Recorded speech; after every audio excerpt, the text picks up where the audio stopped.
for having me. You're welcome. Yeah. I guess. Known you a long time. It's really no problem. I'm happy to have you in. Yeah. So, Zinc Countertops. Yes. What don't we know, and what should we know?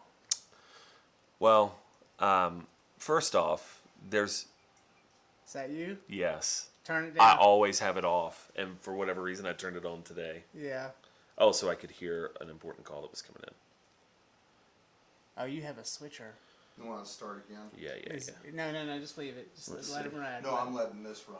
There we Yeah. go. Cool. I'll from I here. never- I'll just navigate him Okay. how I see fit. Yeah. Yeah. I never don't have it. Is that an iPhone? Yeah. So why iPhone? Let's just tangent real quick.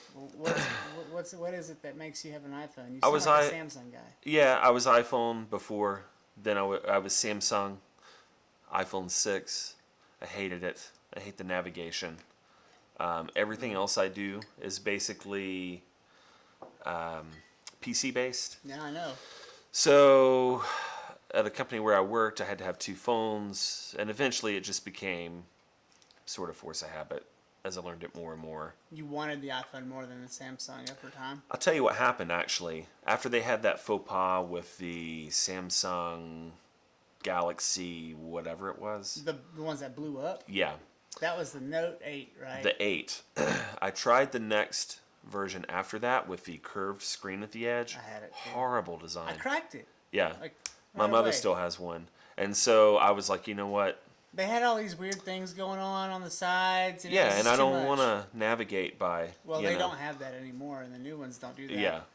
So I was like, let me just stick with iPhone because I had another one. So I switched my personal phone to iPhone. Did you just never look back? Was it like, wow, I love this thing? Or No, it's just familiar.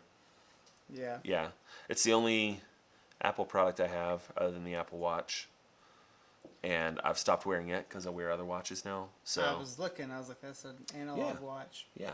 So I don't like that the Apple Watch replaces your ability to wear any other thing on your wrist, right? Mm-hmm. But I would just like it if my Garmin would allow me to do Batman things. yeah, You know, like I mean, I can't talk to people on it. In the iPhone watch, you can.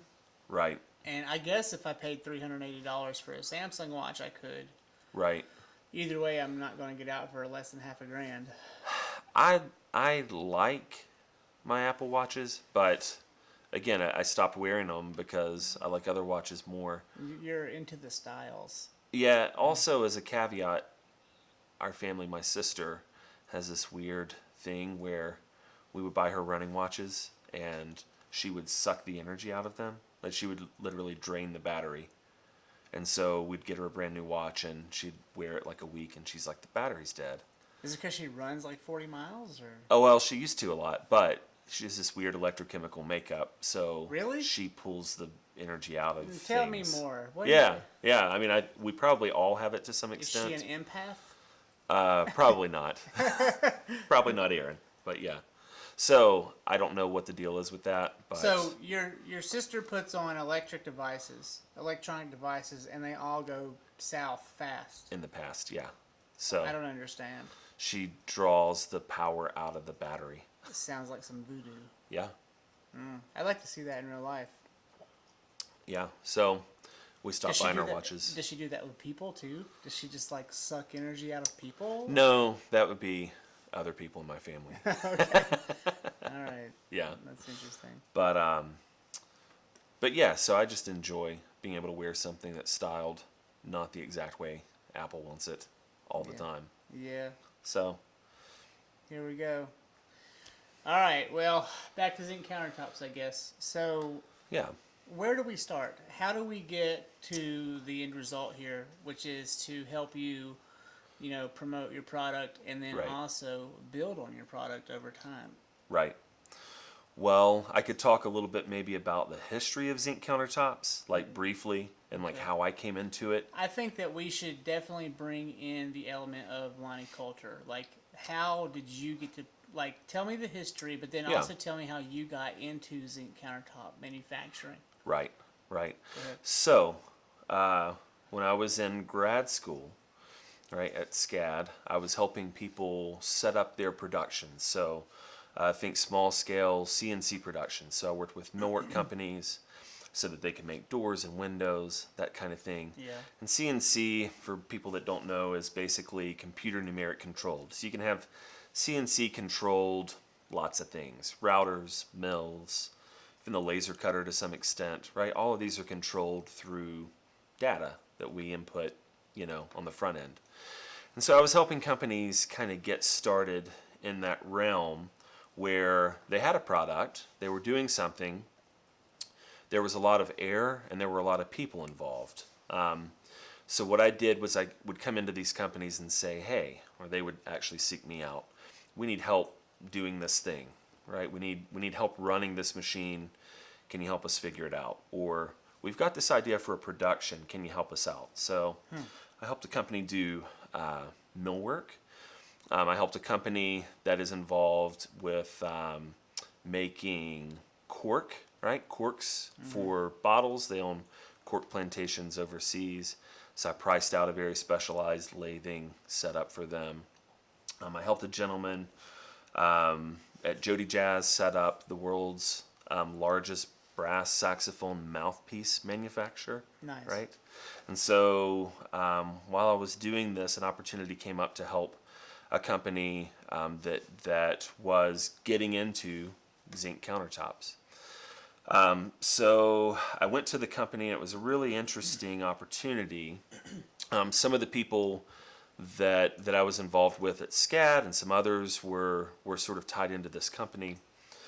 And so when I came in, it started off as, can you help us get our manufacturing up and going? And I said, sure, I'd be happy to take a look at that. When I got into the company, I realized, they were sort of solving the wrong problem. What was the problem? Well, they were trying to increase their manufacture, right? But they didn't have everything else figured out. They didn't have the quality control figured out. They didn't have the ability to scale figured out. They didn't have templating, delivery, basically anything that you would need to deliver a quality product and service to the end user.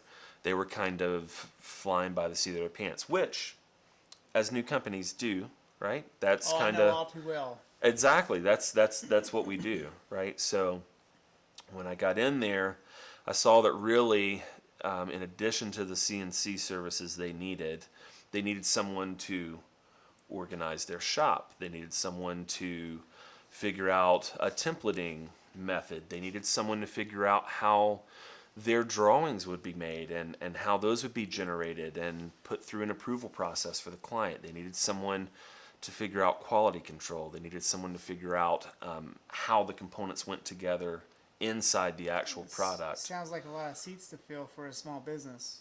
It is. So what I did is I started, sort of prioritizing the problems. And it was like, all right, we're really tight on money. So, like, if we don't figure this out quickly, we're done. Yeah. So I came in, and the first thing I did was, try to eliminate the remakes. All right, let's make sure that whatever the client wants, whatever they order, we can get, to them. So that involved a lot of me traveling around, the U.S., using my knowledge of geometry and how to template and how to, make duplicates and how to design a process that was sort of fail-safe so that it wouldn't be a burden in production, right? So when they go into install, they don't break it, or they don't install the wrong item, or... Exactly. As a caveat, the product that they were designing could not be cut, right?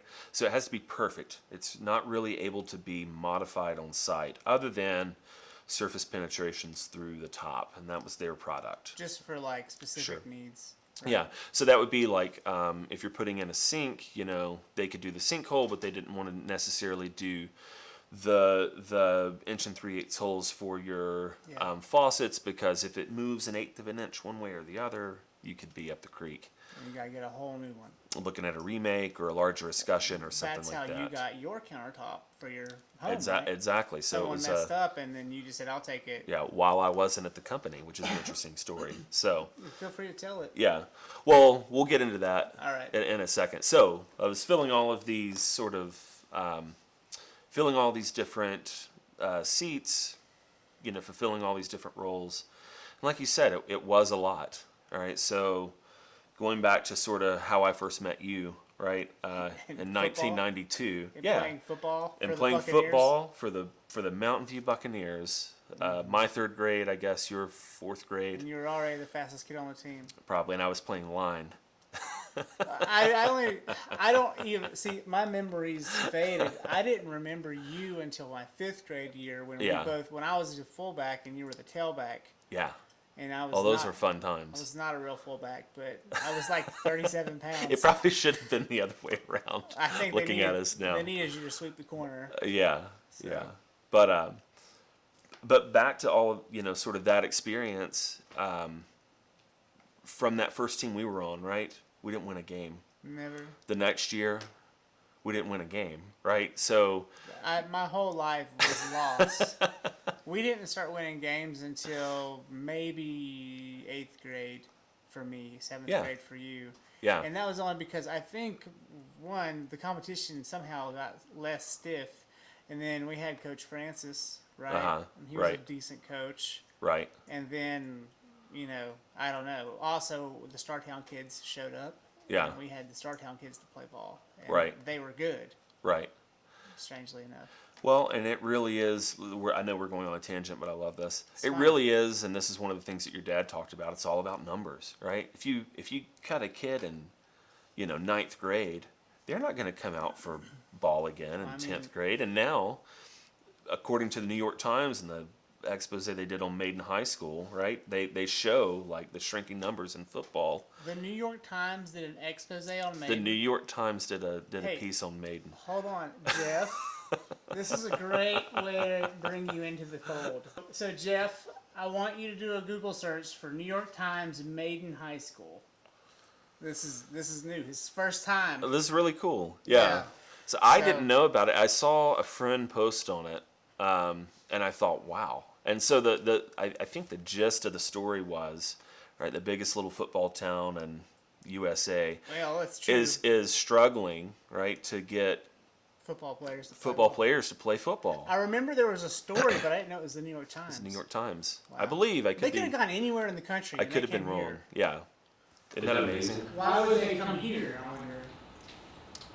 Maybe a connection of some sort, some Maybe someone. fortuitous sort of encounter. See how it goes. Who knows who? But if you don't, if you don't get the kids out, if you don't entice them, and if they're not involved in the team, they're not going to come back. Well, it's They're not going to also- say, "I really hope that I make the squad my senior year," Well, if they've tried out for 3 years. We've entered an age of helicopter parenting now. Yeah, this is And- true. Which thankfully, I don't think we were really Oh, no. involved with as No, we didn't. children. I would say that I'm a bit of a helicopter with Eris, but like my dad was like thrown into the wolves type guy. I remember one time for Yeah. the Buccaneers. He literally threw you to the wolves. I was playing safety and I Yeah. was 37 pounds. Yeah, And he grabbed me by the back of my butt pad and by the top of my jersey in the back. yeah. He's like, "This is how you tackle Yes. somebody." And he like waited and he threw me at the person with the ball. Yeah. And I was like, "Oh, that's how you play football." Yeah. Yeah. How do I ever get up to that speed? Yeah. Yeah. So that was tough. But, Yeah. But so definitely differences there. But Yeah. but then also the head injuries in the NFL. Yeah. That is a negative media. Oh, sure. Absolutely. Like a root of negative media that trickles down to the parents of the high school players that are Right. younger.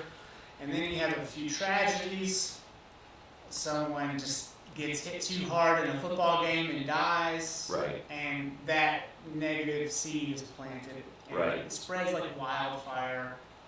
Well, and going through sort of football for, what do we play, 10 years probably each? 10 years. Yeah. I mean, it's the last gladiator sport. I mean, it's the last, apart from sort of wrestling, but Well, it's, MMA now. yeah, It's the last gridiron like level. high school, it's the last sort of time. So it always had that element of, danger, yeah. And that was the big thing, are you going to play football? Well, Yeah. And it also separated the men from the boys in high school. Right. The You kids found out very quickly who was a basketball player. Yeah. And they all went to the basketball squad. Yeah, and that's fine. And that was their way to kind of walk around the issue. Yeah. And And my senior year, I mean, we had an excellent basketball squad, and they all should have played football. That's right, you did play basketball. But they were a tremendous group. But that was sort of the running line when we were growing up. It was like, all right, run this drill and see who the basketball players are. So, Yeah, no offense. yeah.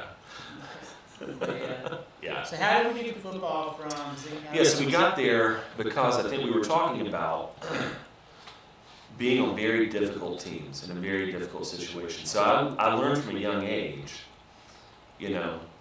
how to put a team together. And so I saw at this company where I was, man, they really need some help. They need a good team, right? You can't do everything yourself. We talked about that. It's impossible. So you've got to field a decent team. So what did I do? I started looking into people I'd known in the past, people that I thought could contribute to that team. Which I think is what you're doing today. Exactly. I feel, honestly, that's one of my strengths. You're talking to me. Ah, I feel honored that you said You that. kind of reached out. We both equally reached out, but I mean, you contacted me, and I contacted you, and it's like I'm also forming a team of my own, Right. and then so it all works out, right? Absolutely. So, in forming that team, that company, I realized, okay, all right, got this piece in line. I had some great people that I've worked with in the past. Some of them I met there. They were already in place. And so got that team together, and so this is, the Zinc Countertop. We're now able to build a little bit better product. We're able to provide a better service. We're able to do some of these things. But, a lot of it deals with sort of top-down approach, right? How is the company run? What's the direction, in which it's led? How do you kind of put all of those things together? So, a very accelerated story. I left the company for a while, left the company for about a year and a half. In the meantime, there was tremendous turmoil. Why? What happened? So the couple that started the company, male and female, married, right? The guy kind of went off the rails a little bit, Just go. yeah. So Why did you tell me your sexes? What happened? Oh, so they were a couple and they split. They divorced. I thought you were going to go into male decides he wants to be female, then still likes That women. would have been more normal Yeah. than what happened at this company. Really? So, I could write a book. It's Sure. pretty You amazing. might make some money. Yeah. I thought about it. Maybe a He's got a great screenplay. name. So, thanks. So, it kind of didn't go really well, but she wanted to save the company, right? So a private problem stemmed a tumultuous business front. Correct. So people all of a sudden realized that their problems are overflowing into the business, and it was affecting the employees as well. Correct. So, to preface this or to predate their split, we had opened a showroom in New York, Okay. Lexington Avenue, Fancy. right? They said, don't you think this is a great move? And sort of my thought was, no, absolutely I do not. Sounds expensive. It's expensive. Our product was not yet perfected. So And we were branching out. We had changed our name and branching out into other services. So we had a foundation where Patch Adams was on the board. We had the real Patch Adams? the real Patch Adams, right? Not But I Roger can't- Williams. I can't make this up. Yeah, the real Patch Adams, right? So I didn't know that was based on a real person. yeah, we I thought that was a fictional tale. No, it's real. So we had a a foundation with this guy. Was he a good board member? I don't know. Nothing ever came of it. It was sort of, in my opinion, a smokescreen For what? to present a good front for the company. Okay. Yeah.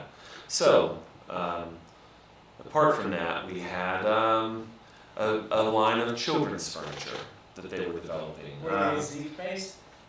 We never got that far, right? We had a kitchen line, right, where we were going to outfit It kitchens. seems a bit spread thin. You think? Yeah. Yeah. So we had a motorsports division where we would come and outfit garages.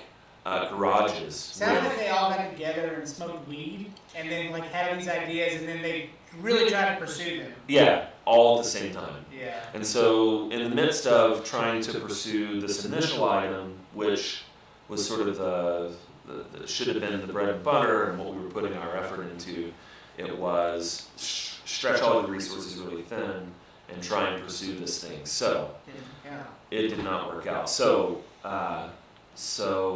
when all of that was happening, I sort of left for about a year and a half, and then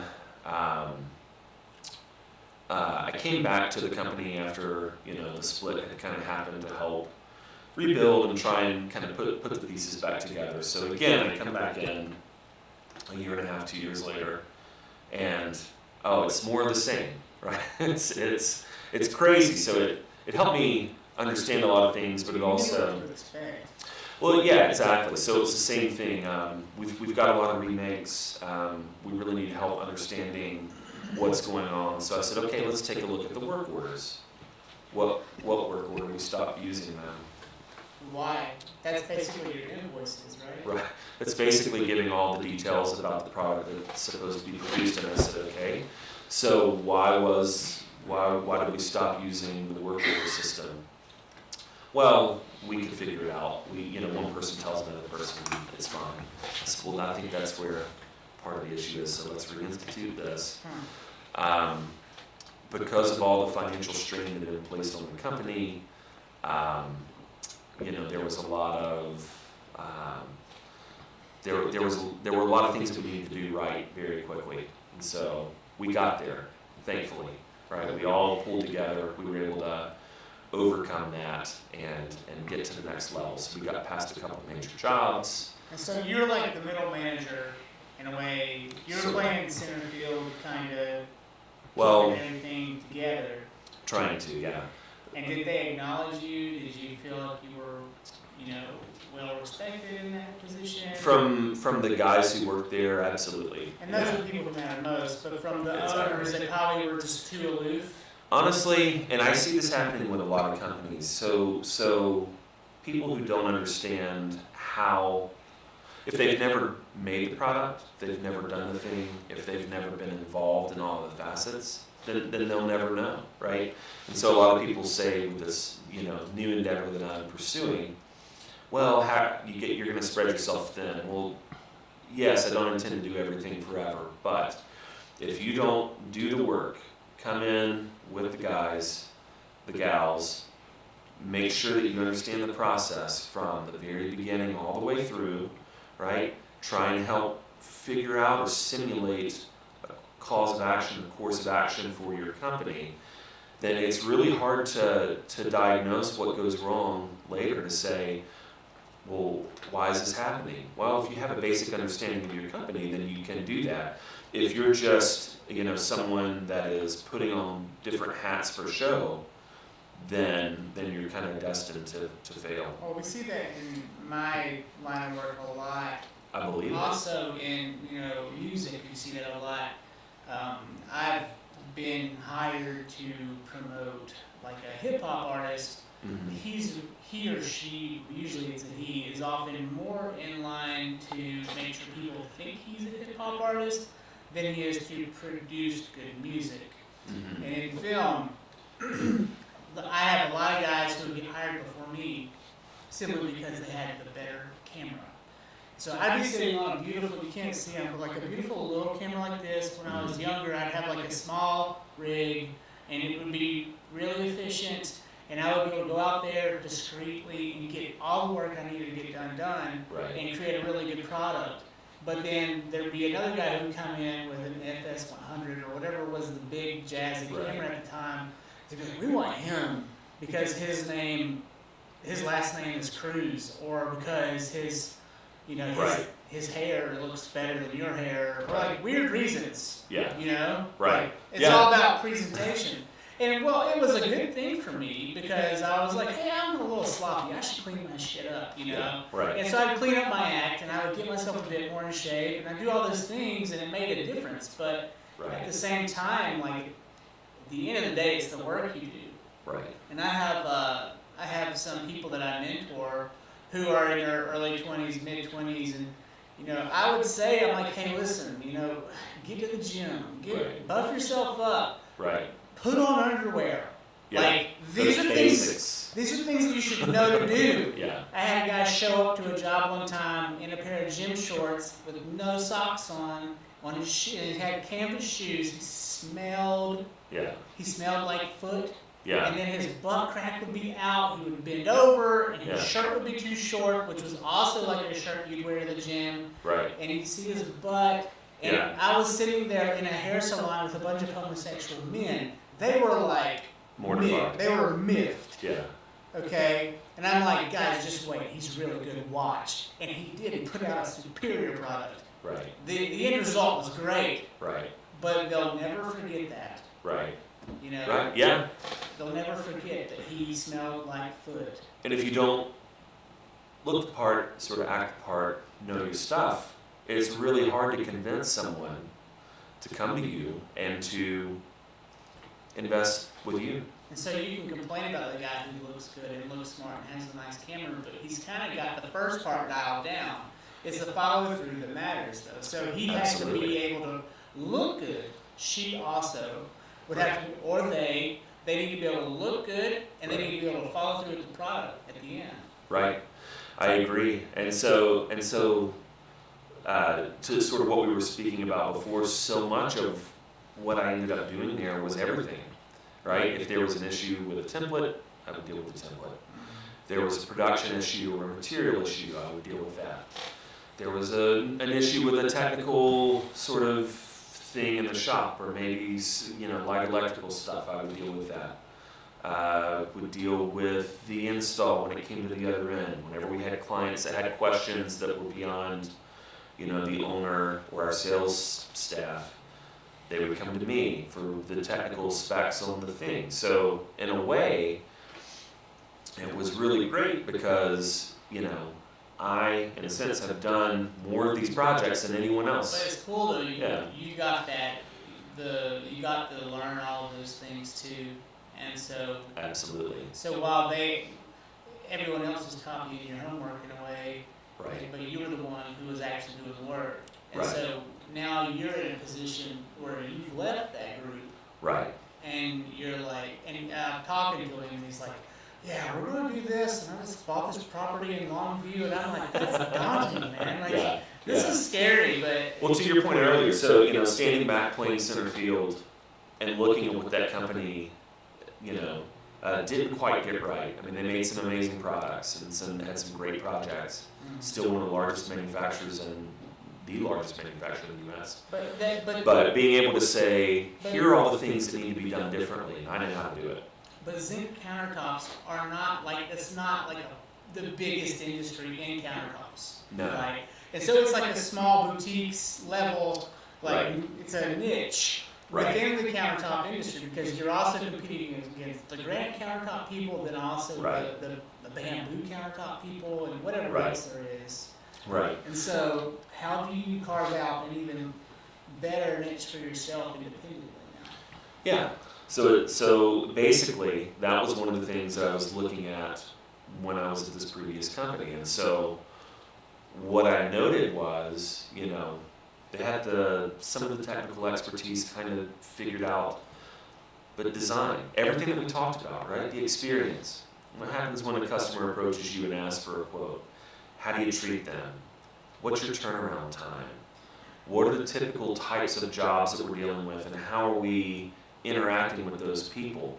All of these things and sort of the experience that you give the customer, that's all they care about in the end, right? That and aesthetic. Like, Yeah, exactly. Exactly. So designing a company and a product that is able to be adapted, that's cutting edge, that's something that people have not seen before, Yeah. that's a re-envisioning of an older product, because Zinc Countertops actually started out in Paris and bistros in the 19th century, pretty much. So that's why they went with the French name, even though they weren't French. Exactly. So what they were doing was trying to sort of elicit or come up with this It was a concept. So that American concept that is French manufacture, but that is done differently, right? Still handcrafted, still very much a high touch item, American made.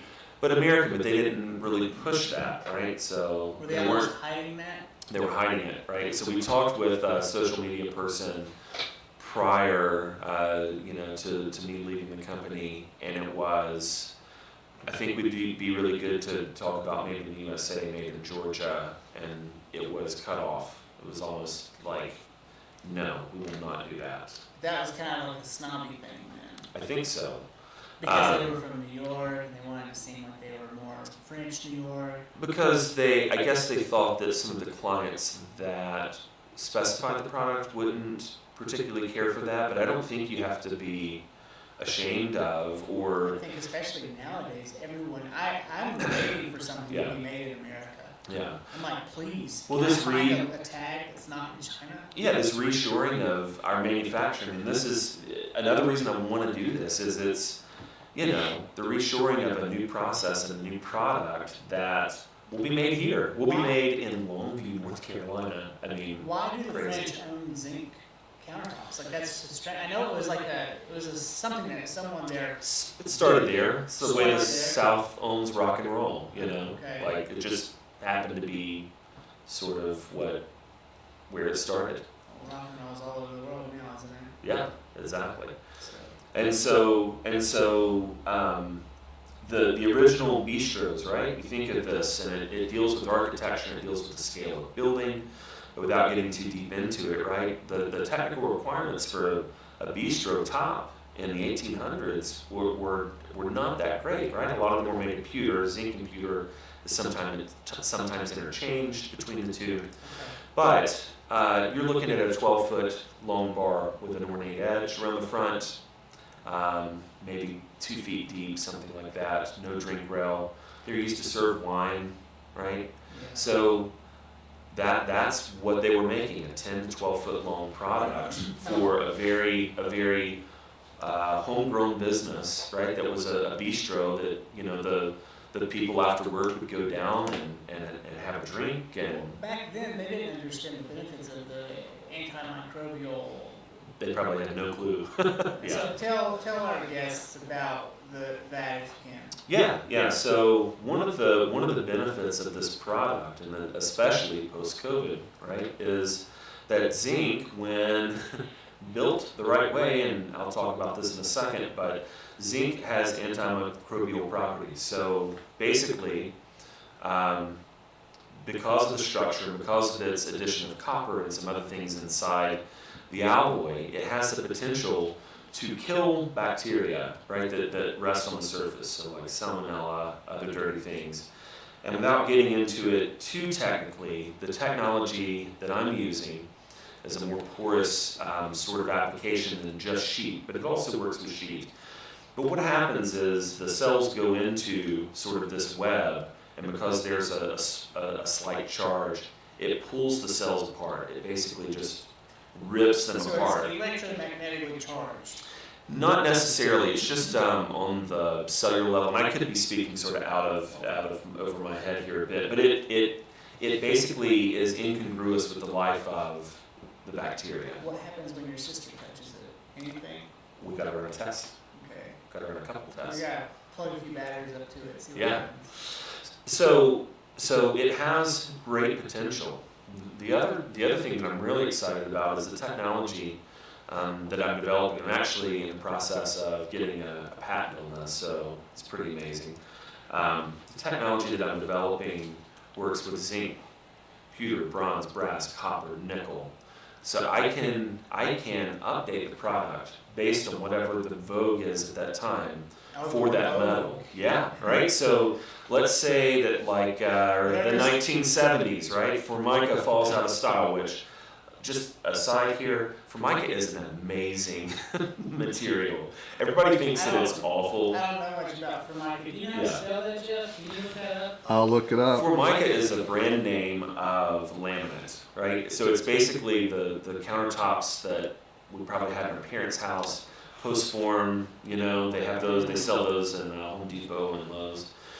But amazing, it is so durable. I mean, and it's one of the cheapest countertops you can buy. People perceive it as less than, you know, other materials, but Wilson Art, Formica, some of these others. I got it. Let's see what. Yeah. This is someone else's website. It's okay. Yeah, Wilson Art.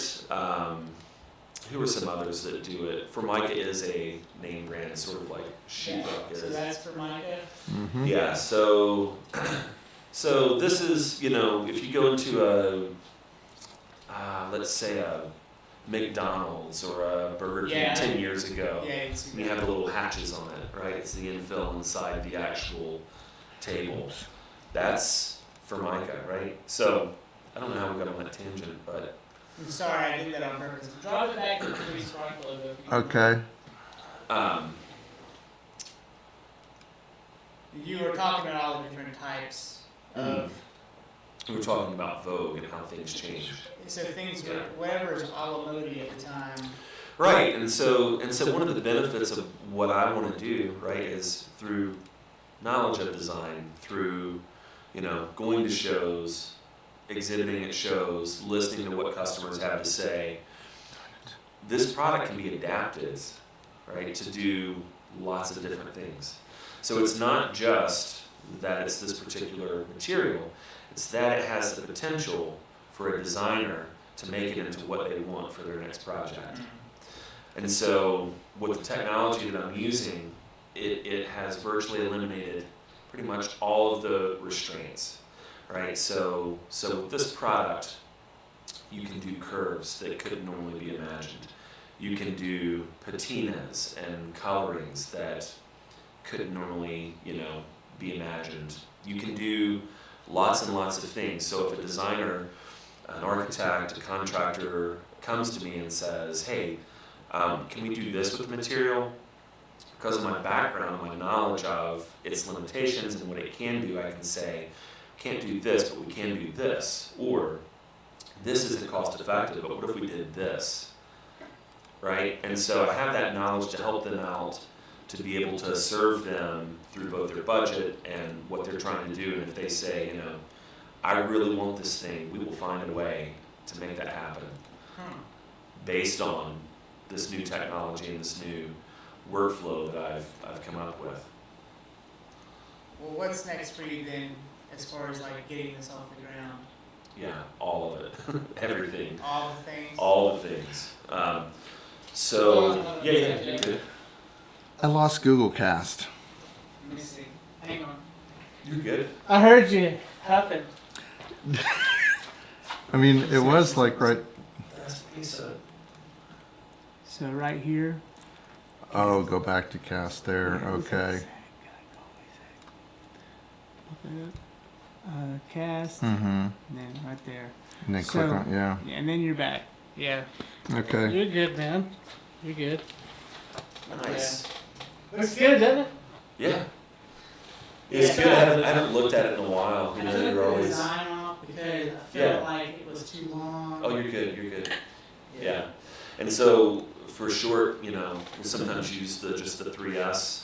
Yeah, that's cool too, but I thought in this case, so Oh, absolutely. people would know you. Yeah. Well, yeah, I mean, so as we were talking about before, just everything going back to your brand and everything going back to sort of reinforcing what you can do. And a simplified brand too, something that's not a French word is nice. Yes, yeah. A logo that you can replicate through the technology that you have, right? So we would have this issue where we couldn't put our logo on the things because it was too ornate. Yeah. And it's like, well, I hate to tell you this, but I can't. I had that problem. What does that mean? I'm like, well, I either have to increase the size of it so that I can see that, or we have to do it a different way. Font selection is so important. I had a company called Office Guy back in 2006, 7, 8, or whatever, and we had this font, and we were trying to make some T-shirts, and it was my fault. No one else's fault, but the logo was like 7 colors, and it was beautiful. But they're like, hey, to print this, it's going to cost you like $60 a T-shirt. I'm like, you know? Right. And so my new logo is literally just a white. Right. It's just white or black on black or white shirts. And it's simple. But you live and learn, right? I mean, these are all great things that we learn when we're younger, and it's like, Overcomplicated. the next time I'm going to do this. Yeah. So And you see people who, you think maybe they don't know what they're doing, and you were at a trade show and you're like, no, this person's been around a time or two. Yeah. They're able to get this to work. This is why they did it this way. Simplify. Simplify. That's what the mathematician said. Well, that's one of the problems I have in here is I need a way to flip on all my lights at one time. Because right now I go around the room and turn on 17 lights. Yeah. And that's just not working for me. I Yeah. have a switch right here, and if I hit it, I'll turn off almost everything except for Right. 14 lights. Right. You know? Right. And so I would turn him off. It would be good. You don't bump that. Yeah, I'd turn off the projector. The whole thing would go. But I'd love to find a way to just be able to go, and everything's on or everything's off, and I'm just not there. There got to be some control systems for that. Well, there are. Yeah. But I feel like you'd have to build the studio from scratch and wire it. Maybe you could do that together. Yeah, absolutely.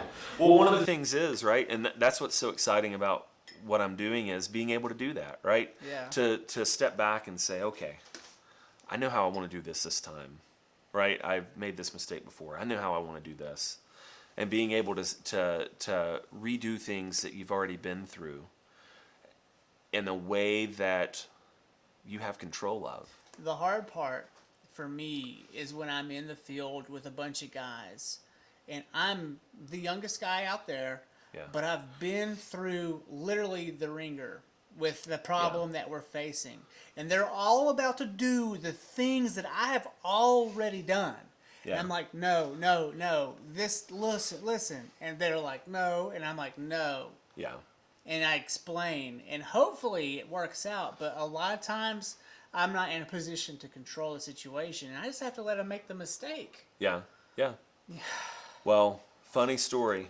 I used to do a lot of installs in Las Vegas.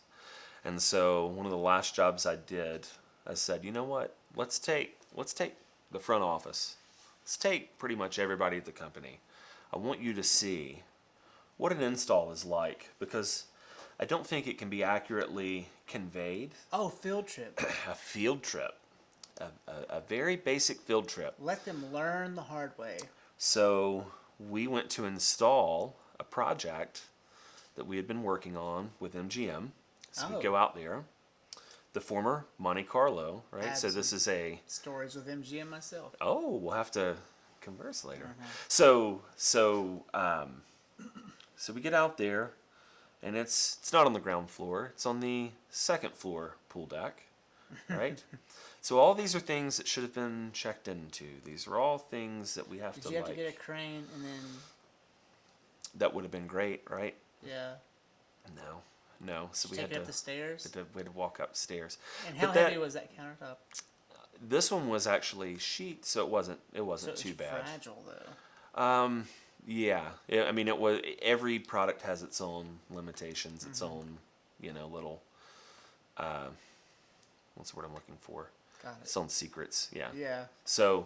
So we do this project, and from the beginning, there are issues with sort of certifications, with OSHA training, with logistics, with no issues with them in particular. It was just something that was overlooked by someone other than me. And so we were supposed to get a certification before we went out there. And there was an assumption that said, well, we've never needed this before. And I said, well, why was this not run by me? So anyway, so we get out there, and all of these issues. You can't do the online OSHA certification quickly. It takes 2 days. So even if you Yeah. work on it 24 hours, they make you wait a couple hours to do the second part. So anyway, we do all of this. We finally get certified. We are only allowed on the site. They're doing work around the pool. And this is pretty typical. We're only allowed there for a couple hours, right?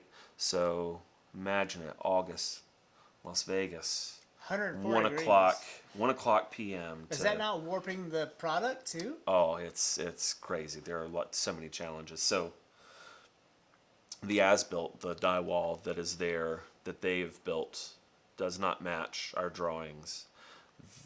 This doesn't match. That doesn't match. The logistics, getting the pieces up How there. do you get to that point if without that kind of communication installed? It happens more frequently than you would think. So as I'm working through all of the issues with my team, there, and normally I would do this by myself or with one other guy. I mean, Yeah. insane. So we get to the end of it and we have something installed, and it's, pretty good. Like, actually really good. The best we could do with the errors that were made on the other end. Yeah.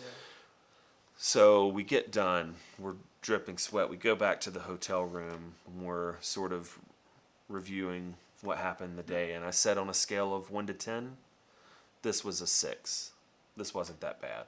And they were all just destroyed. Yeah. And the owner looks at me and is like, surely you're joking. And I was like, you have no idea.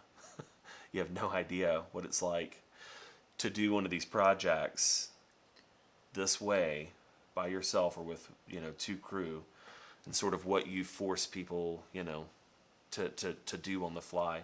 So it's good in a way. I think it was great, actually. I'm more impressed that you were able to persuade them to actually leave the office and get out there than I am with the end result. Well, they were really excited. Las Vegas, right? Oh, so you flew them Vegas. in, and so, Yeah. so they got to go drink and gamble their money away afterwards. So You would think, but we had less time to do that because of all of the... And that's typically how a trip goes. I'm aware. This company, was really great with helping people out on the road and trying to, make sure that they had a good time. And, if it takes an extra couple of days, then be there a couple of days. But at the end of the day, it's always, you press for time. Always. Always. So I don't know how we got That's good. there either, but... You want to hear my MGM story? Yeah, It's please. not like yours. Please. We were talking about how it is to have experience and see other people who are going through the same steps as you, making the same errors. I think that's how we got to that. Yeah, mine's not so much about that. Well, Yeah. I guess in a way it is, but so I was representing base jumpers in 2014, and this married couple, Clayton Butler and Amber Bellows, got married and then decided to jump off the MGM Grand as their farewell gift to Las Vegas. And so they went through this whole thing. They didn't get permission, and they did it, and it was real cool, I guess. I wasn't there, but I was part of I was one of the producers to help get it off the ground, and I edited it and all that. And they jump off, and they don't die, thankfully. At least Yes. they didn't die then, Right. unfortunately. They were my friends, too. Yeah. But soon after, MGM calls, and they're like, hey, if you just told us you were doing that, we would have let you.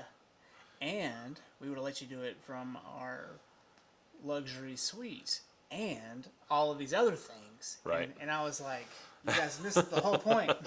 Yeah. So they spent all of their own money to do these things. Right. Where MGM would have let them do it and maybe even paid them to do it. Right. As a stunt. Right. So it's funny how that goes. There's a similar story. Have you heard the story of Evel Knievel jumping the... He jumped something out there. He jumped a lot of stuff out there.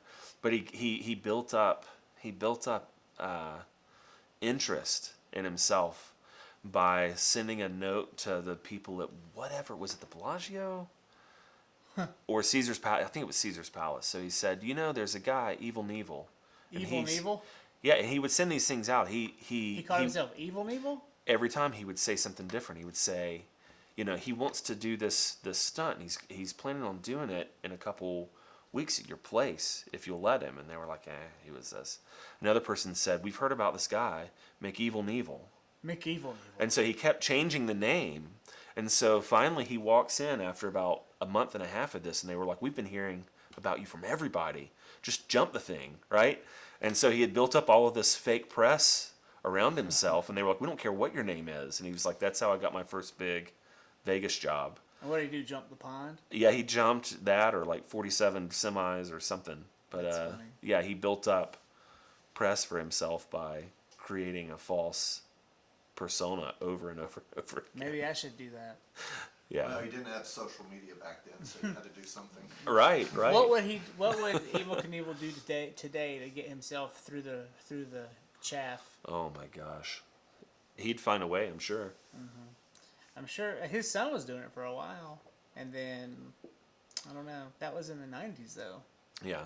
He's a press guy, genius from back in the day. It was easier then, wasn't it? Absolutely. I'm not looking to you for any reasons. Sure.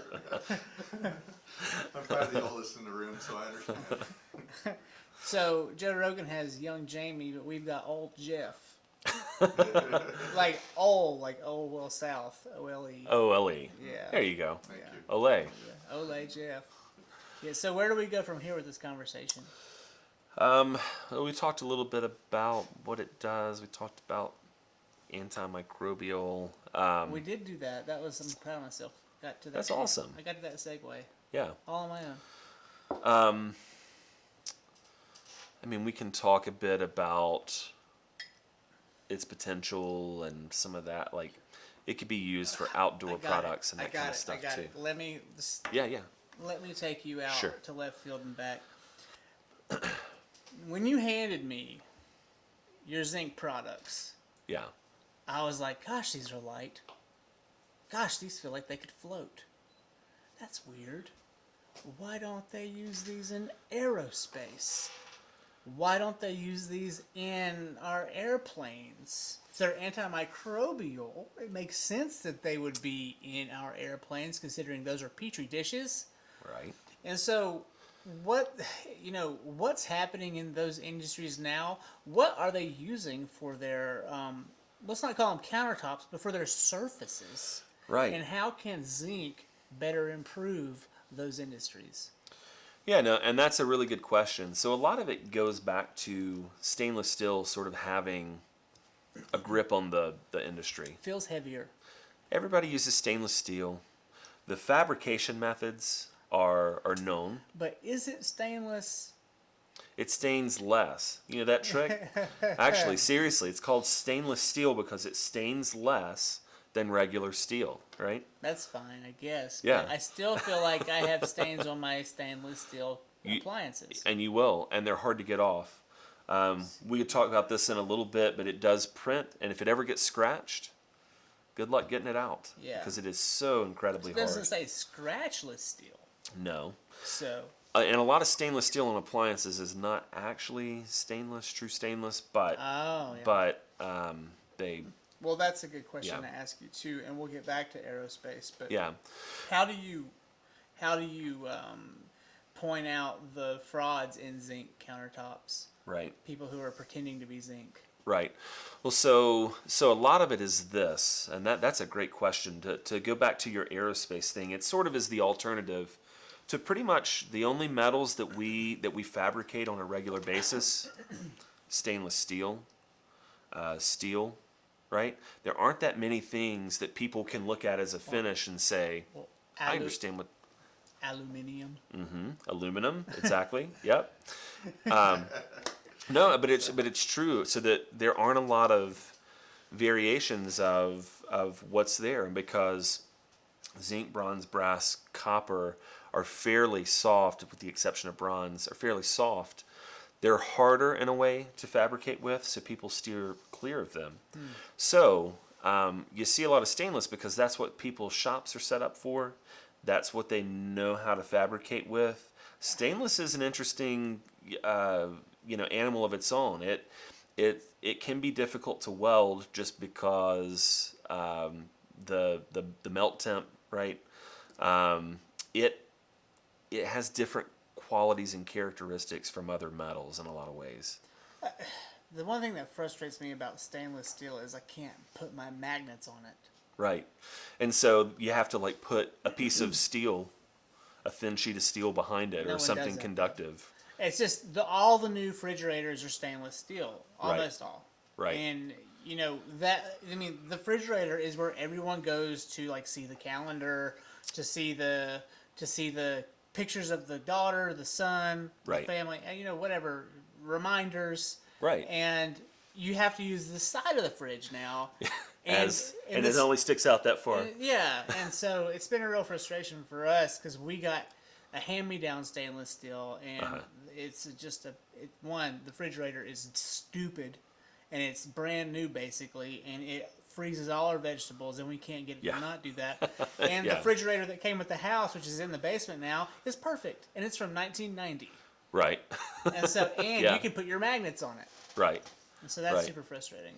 Well, speaking about how do you spot the frauds, how do you, we'll talk more about this in the future, but one of the things I think that's the biggest sort of bit of information I would want people to know about Zinc is that a lot of this DIY stuff that you see, make your own countertop, make your own table, Sounds painful. which The is table's easy. which is great, but it can be a lot of work, but Well, it could be worth it. They're talking about butcher block countertops now. That's a big thing. Yeah. This yeah, was sold absolutely. to me as if it were to be a countertop, and they're like, Right. you can cut the edges out and make it round. I'm like, no, man, this is gonna be one thing. As Yeah, I'm gonna is. leave it like it is. Yeah. Yeah.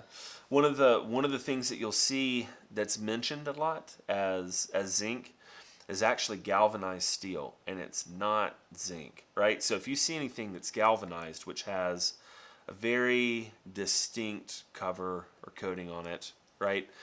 It's basically zinc mixed in with some other nasty elements. So if you're gonna have it around your it's- family, your kids, it's So not it's like the hot dog of countertops. it's not food safe. Correct. Okay. And so I meant like hot dogs are all grind it meats. up. Yeah. It's got a lot of stuff in it. So a lot of people will say, "Oh, this is galvanized, so it's zinc," and it is not the same thing as sheet zinc or jacketed zinc, which is a process that I do. It's not the same thing. So buyer beware. If someone sells something and they make a lot of decorative planters and some of these things, it is steel, and it is coated in galvanization, which is a zinc coating, but it is not food safe, and it can be dangerous. So just be aware. Buyer beware, but like we would not know. The average consumer is dumb, Exactly. and we do not take time to educate ourselves. And Well, you're listening to someone that you expect to give you the information to be an What? expert in the area. The guy at Home Depot, like that's what you're getting. You're getting Right. Kevin at Home Depot. Hi, And he's Kevin. been there 2 weeks, and he's got Yeah. the robe on, like the orange Yeah. thing, and that's all you got. Yeah. I mean, but that's who the American people go to for their information about products like this. Is Well, they go they're- to Home Depot and they ask Kevin. Or they look it up on Pinterest, and it'll say, That's what I do. here's a DIY project that you can do at home. And they'll show you how to go out and get a sheet of galvanized and hammer it over the edge of a No way. table, That's not and happening, man. Sorry, and not in my then house. it looks like you took a sheet of galvanized and hammered it over the edge of a, Up here, these people from Florida are not doing that. They No. are paying top dollar for whatever it is they do. What always goes back to, if you find someone that does this and they do it in a volume and a quantity, it makes more sense. In the long term, it will cost less. You'll get a better value if you go to someone that does this and knows how to do it versus you trying to do it, messing it up a time or two. You seeing that one imperfection that you say, man, I wish I wouldn't have done that. And you have to cut a little piece and fill it in there. And It's just not even happening. so that's sort of the payoff, I think, with things that everyone does, right? Even with what you do, right? Someone can Everybody's cutting corners in my field. try and make all their own. They're like filming with their iPad, and I'm like, you have no idea. You might as well be on a mini DV Yeah. tape camera right now. Like, Yeah. the quality of those iPad videos is awful. Yeah. So I think it goes back to, it all comes back to sort of hire the right person to do the thing with the expertise that you need. That's the long and the short of it. What's your why, Lonnie? Like, why Zinc Countertops? Why are you in this field at all? Good question. Yeah, so I have been involved with it for so long, and I know its potential. I know where it can go. And I understand sort of the pitfalls that the industry has set up so far, and nobody has solved those. And so at the end of the day, I really am a problem solver. I like solving problems. I like using design to solve problems and to figure out, what the best path forward might be. And so for me, I see the potential that is yet to be realized with this incredible product and process and where it can go and the good that it can provide, people, designers, contractors, how it can make everyone's life better and easier in some way. And I want to be the guy that does that, right? I want to be the guy that figures it out. I've figured out lots of other things, right? Made furniture and done this and that. And, I understand sort of the pitfalls or what has to be done to scale those things up. And that's not what I'm interested in, using some other technology to make stick-built furniture or something like that. That's great. I'm not saying it's not. That's just not what I'm interested in. So, But more of the why I'm asking you Sure. is, why Longview? Why did you choose to come home to do this? You could have done Yeah. this in Savannah and been very, very popular and had a really good market to work in, because Savannah is Savannah. right. Okay, also Charleston, also Wilmington, and then south to Florida. All of that you could have run the whole East Coast and done really well for yourself. Construction in general down there is booming. Mm-hmm. But you chose to come home. Yeah. You chose to come back to Longview, North Carolina, where Exactly. nothing is happening right now. Right. Why? Right. Well, for that exact reason, right? Nothing is happening right now. It's a great opportunity to move forward, to go bigger, to be better, right? To help out an area that I feel has the skill set, that has the people that can be trained. So you think that there are skilled laborers in the Piedmont that can help you? Oh, absolutely. And I've already sort of proven this out through my many years of working, in Savannah. There's a different type of labor force around the country, different places, right? And one of the things that I did not realize until I moved away from here and worked on my house was how well homes are constructed here. And I know that may sound funny to some people, It's but a lot of brick houses. yeah, well, it's a lot of people at the turn of the century who had skills with woodworking, with furniture, with, manipulating things by hand, and there's better quality stuff here, believe it or not. So you're saying that the homes built in Savannah, while beautiful, are poor-boned. Oh, they're awful. They're just ricketies. They're awful. It's like a giant wicker chair, almost. They had, I wouldn't say they had better materials, but they had better materials. So Who's they? Savannah? Savannah, Okay. yeah. So I can back up a little and say what year was that? In 2013, I bought a little fixer-upper. We can pull Cute it up little later. house. Yeah. Yeah. Hey, do me a favor, Jeff. Go to Facebook and then look up Lonnie Coulter, right? That's the fastest way to get to those images, right? Probably not. Go to Google Okay, go to Google. All right. and go to, what's the word? Hold on a second. I'll think of the phrase. Oh, Lord. See them to believe them, Southern Living. Really? Yeah. Okay. Okay. I would think- have never thought to look there. Yeah. Southern Living. Uh-huh. So you were in Southern Living? Mm-hmm. Oh, well, tell me more about that. Yeah. So I bought this fixer-upper in 2013. It had been on the market 3.5 years. No one wanted to buy it. I think they had 2 or 3 people place an offer on it and then retract it pretty quickly After thereafter. the inspection. Yeah, it was on the city's list of 100 worst properties. It was slated to be torn down. Wow, they Yeah. actually had a list of worst properties. Yeah, it was actually pretty good. I can't remember which mayor did it, but it was basically to reduce blight around the city. Define blight. So blight is sort of, that house or that barn, right? Good instance, near Fred T. Ford, that barn that never fell down. It never, and then finally I think they took it down. My dad said that barn was falling down. Yeah, if you scroll down further, I think it's, Okay. oh, it's still loading, sorry. Down further, on down, I think it's maybe 4 or 5 down. Yes, so I think it's after this one. There it is. That's my house. So the top view is my house as I bought it. It looks like a circus. Yeah. That's And funny, then the man. view down there is it restored. Wow. So Look at that. so yeah, it took a couple weeks to do that. A couple weeks. Yeah. Is that an understatement? Yes. A Yeah, couple years, it or took 3.5 years. all right. But blight is basically, anything that, in my mind, I guess attracts crime, is Got it. unnecessarily burdensome on neighboring properties. So, people who have to go and mow the yard and take care of it and keep it up, and it's a sort of a magnet for Criminal activity. criminal activity, Drug right? use. Yeah. People would squat in it.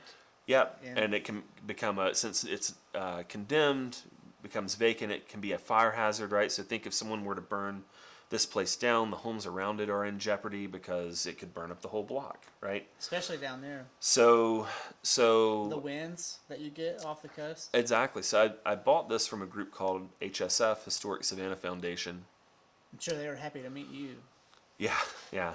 So they had listed it, and it was on the market for 3.5 years. They buy properties like this, and they hope to make money on them. But if they don't, it's just part of their mission. So they look for properties, interestingly enough, on the corner of a block, right? Because if you can save the house on the corner of a block, you can save the block.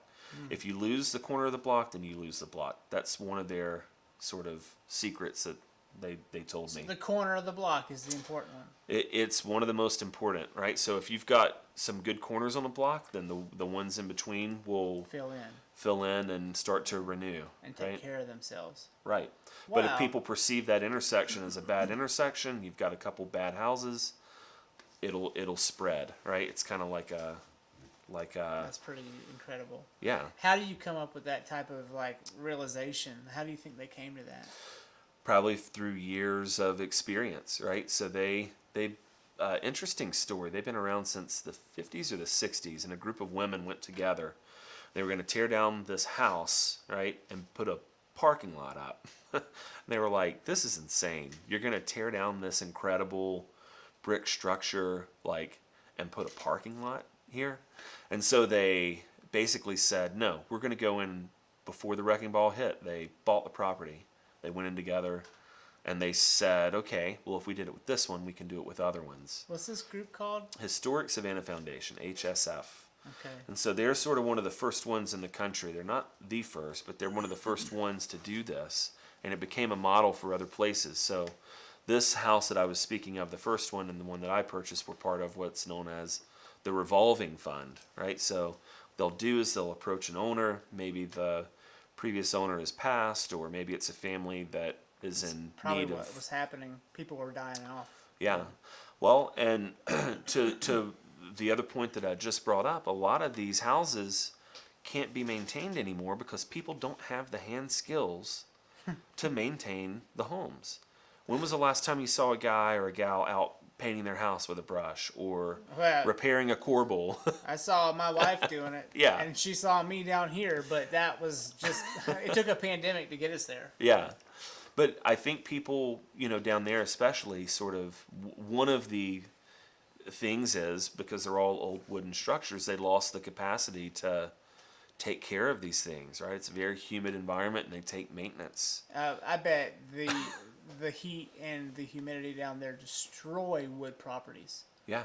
So why would you even build with wood in a modern day environment, knowing that? Like, what other products should they be building Yeah. with now if they're down there? Well, it's a good question. You can still build with wood and do it well. It's just a matter of how the system goes together. The wood's treated, I guess it makes a difference. Treated and how you detail different things Treated out. and painted. Yeah, keeping up with the maintenance is a big part of it. For my graduate thesis, I did my work on home energy efficiency consultancies and how you can sell sort of that to a homeowner. It's really hard to sell the idea of efficiency to someone who is looking to spend money to improve their home. So they're like, well, this is a long-term payback, right? Yeah, but if you put money in on the front end, you'll get it, back later on. Whenever we go to the beach, and Folly Beach is where Uh-huh. we like to go. Uh-huh. And anytime you're down there, like all of the bridgeways to the beach are made of wood, and they're splintered, and you better watch out because Yeah. you're gonna step on a crack and break something. Right, And I'm like, would they not be better off making this out of a different material? right. Like And they've these- come up with some synthetic products in the last few years, Trex and some other, Yeah. type. I Yeah. mean, it probably would the sand and the erosion of the ocean water and the air would still destroy that product, I'm sure. I think a lot of that stuff has to deal, and I could be wrong, but with the UV, right? And so Just the sun hitting. the sun hitting it, so it looks great, but then it also has to hold up structurally. So you have to build the structures a little bit different. You have to have more support if you're going to deck with something like that. So a lot of times you'll frame that stuff 12 inches on center rather than 16. This is probably a stupid question, but how well does zinc hold up outdoors? Amazingly. Could they not make these patio walks out of zinc? Is that strange? Does that not work? Or You could actually, yeah. And so that's one of the areas that I'm looking to expand into next, right? For so long, outdoor furniture has just been sort of this stick-built, square tube that's powder-coated, and then you run some wicker or rattan over the top of it, and they say, look, it's a new collection. And it's awful, and it looks just like all of the other patio furniture, except you pay more for it, right? So people spend more money on their outdoor living sets than they do on their living room furniture now. It's a fact. It's hard to believe, but it can happen, Yeah. especially with the outdoor cushioning and all the. Like, if they make them really comfortable now. yeah. And so people are spending more right now on a product that they may be less happy with, but it has to perform at a certain level. It has to hold up outdoors. So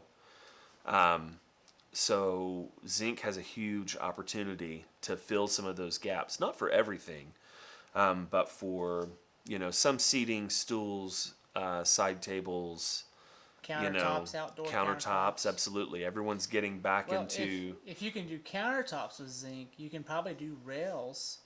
You can do lots of stuff. You could probably do walking paths, I think. You can do lots of stuff. How well does zinc hold up to foot traffic? Depends on how it's done, but incredibly well. So they actually use it on some projects for the military, right on the decks of like aircraft carriers for traction. So that's technically aerospace then. Yeah, Well, not really, but. So, but they use it. They use it for some of these high performance areas where people need good traction and they need to hold up. Huh. Yeah. I mean, it's so lightweight.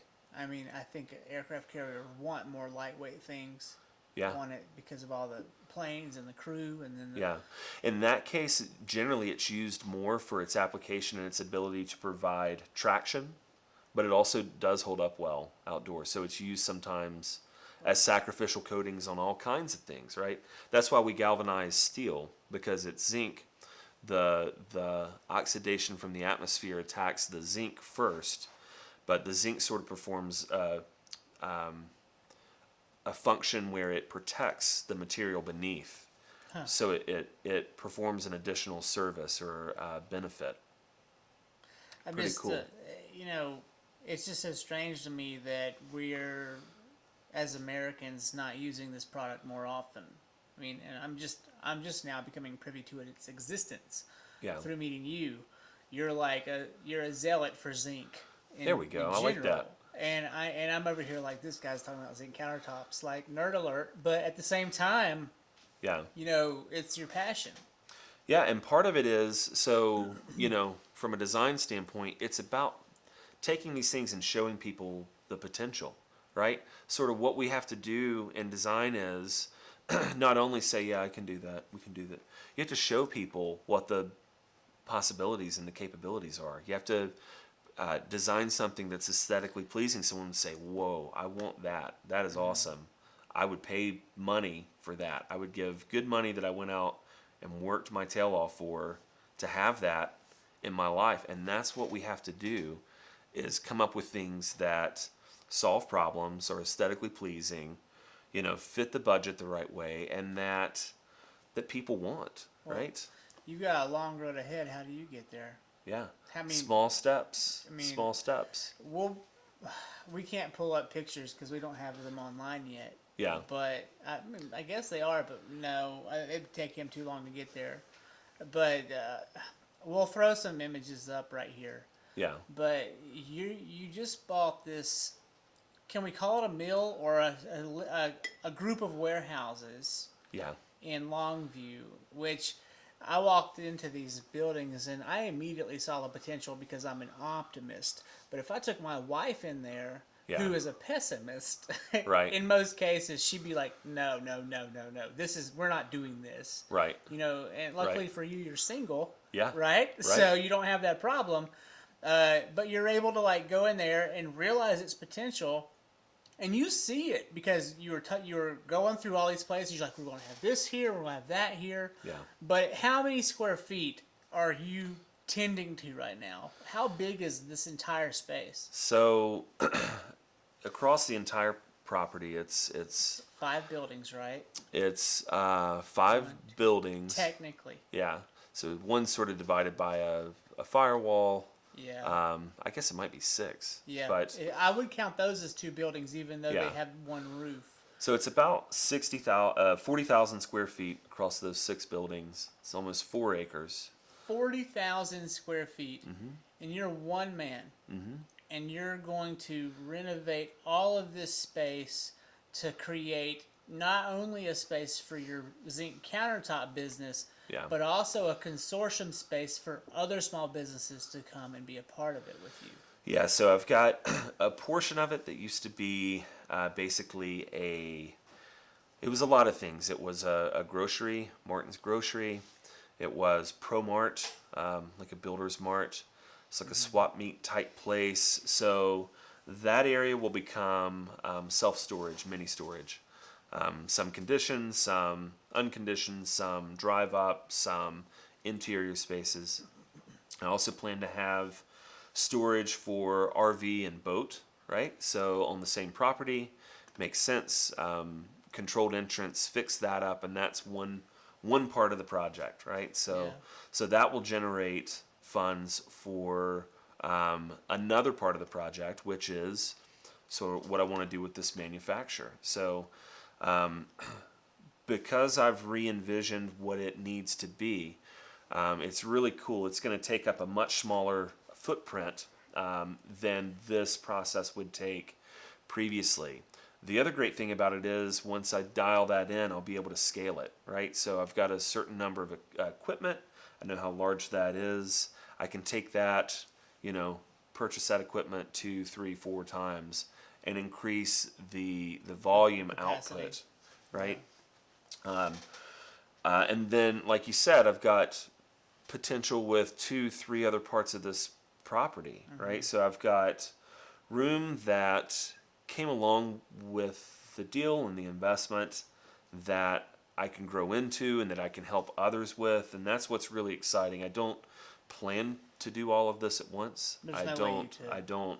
It is a massive yeah. undertaking. Yeah, but the benefit is there's room to grow, and so working with other companies, the one limiting factor that I ran into, I would say, 2 or 3 times, was people thinking too small.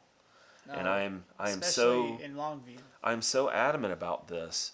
People think about where they're going to be in 3 days. a year or 3 years. They don't. No, they don't. They don't think that far ahead. But what they're not thinking about is what happens if you're actually successful and you outgrow that. What's your plan? In every case that I've seen, it has been financially. It's almost been sort of suicide. The space isn't big enough, and the company can't afford To expand. to expand, to move, to Well, do what they need to do. You've got plenty of room to grow. Yeah, awesome. I'm excited about it. The Martin's grocery side seems like the most challenging task. I don't know why, but all those poles inside. Oh yeah, I've already laid it out sort of in CAD, so I've. What would you do in there? I don't know. So there's a company that will do upfits, and they will come in and basically provide the divider systems for roll up doors and storage. Right. So what I plan to do is have that be the mini storage. That And makes so so much sense. I can hide all of those poles within the units, or Yeah. internal dividers, that sort of thing. They're not at a regular spacing, so I really had No, to they're put not. I had to put my architecture What undergrad cap on. Was it like 7 feet here, 9 feet here, 11 It's feet crazy, here? yeah, it's 16 crazy. feet- But I managed to maneuver it so that it makes regular spaces 5x5s, 5x10s, 10x20s, 5x5s. Can you imagine grocery shopping there? Yeah, it's yeah. I guess it doesn't make any sense. It's a little scary. It's dingy in there. It's Yeah. like I thought Food Lion was. Well, they used to have like 1,000, fluorescent tubes in there, so it would have Whoa. been a great set for for a a horror, horror film. movie. Yeah. Yeah, Now it still is a great set for a horror movie. yeah, Because the ceiling's been gutted and there are like roaches everywhere. yeah. It's awesome.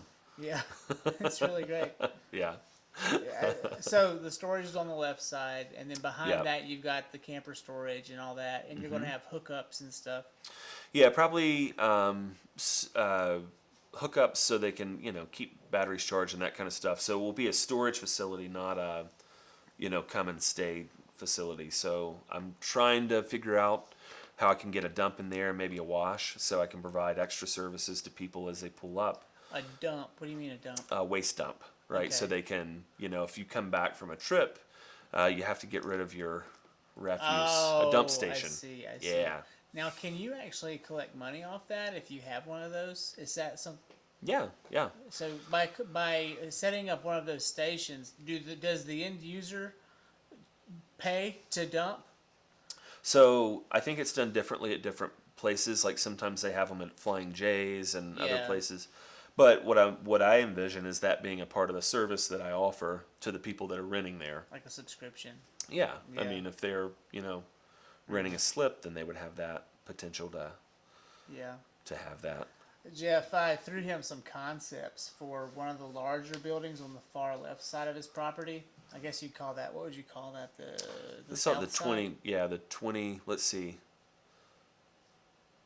South, north. I think that's.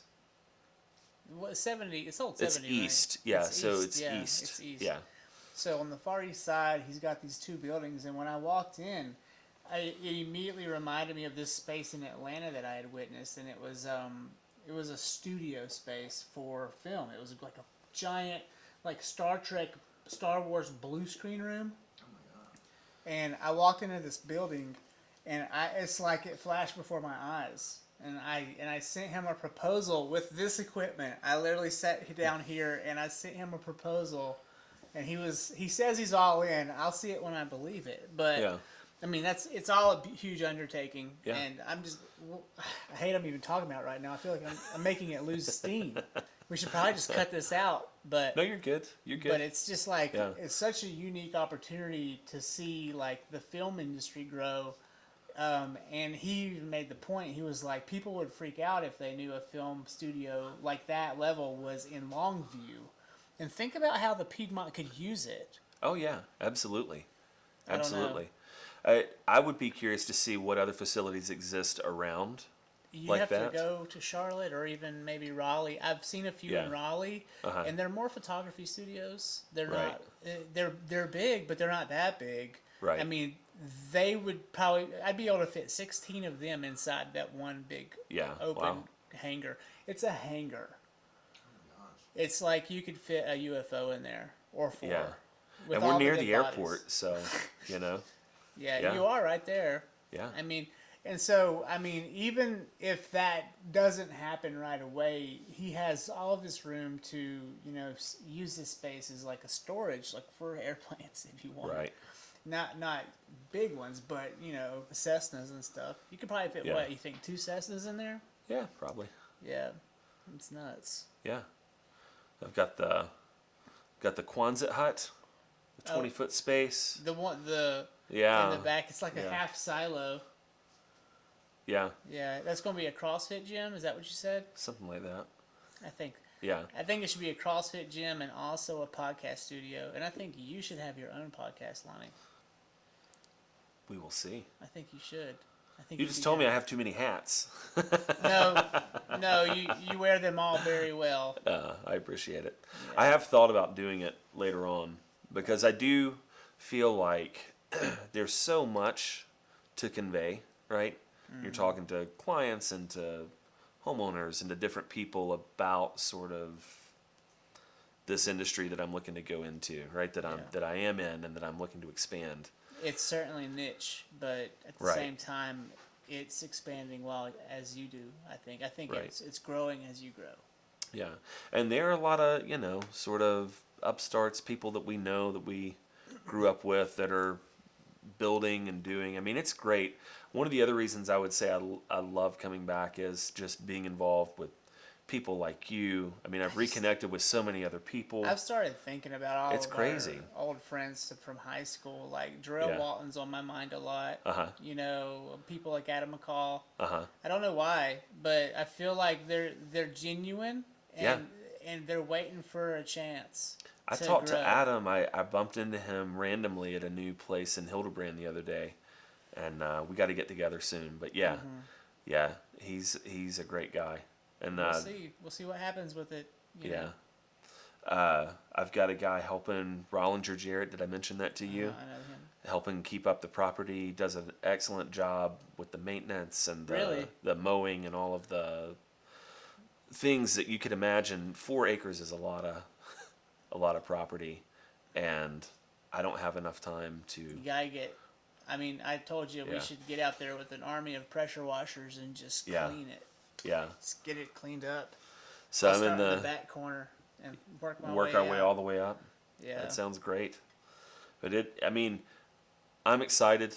I'm ready for the challenge. A lot of people are like, "Are you nuts?" And no, I feel very comfortable sort of in this space. I do not feel overwhelmed. It doesn't spook mean- you out at night. You spend the night there, don't you? Sometimes. I've stayed late, but no, not Picking. not really. Yeah. Well, Yeah. So owning a property like this in a place like Longview, how do you combat the riffraff that comes around? How do you keep the space free of what was the word you used for that for the people down in Savannah when the houses would go decrepit? Blight. How do you Yeah. remedy blight in Longview while you're trying to implore the community to help you? That's a great question. So one of the first things I did actually went out there with my mom. And we picked up the trash. I mean, people like to be around a place that looks clean, Yeah. that is picked up, right? So while we were doing that, I had a couple people say thank you, and Nice. the people around start to notice. They appreciate that. The people that sort of run the town, they notice that.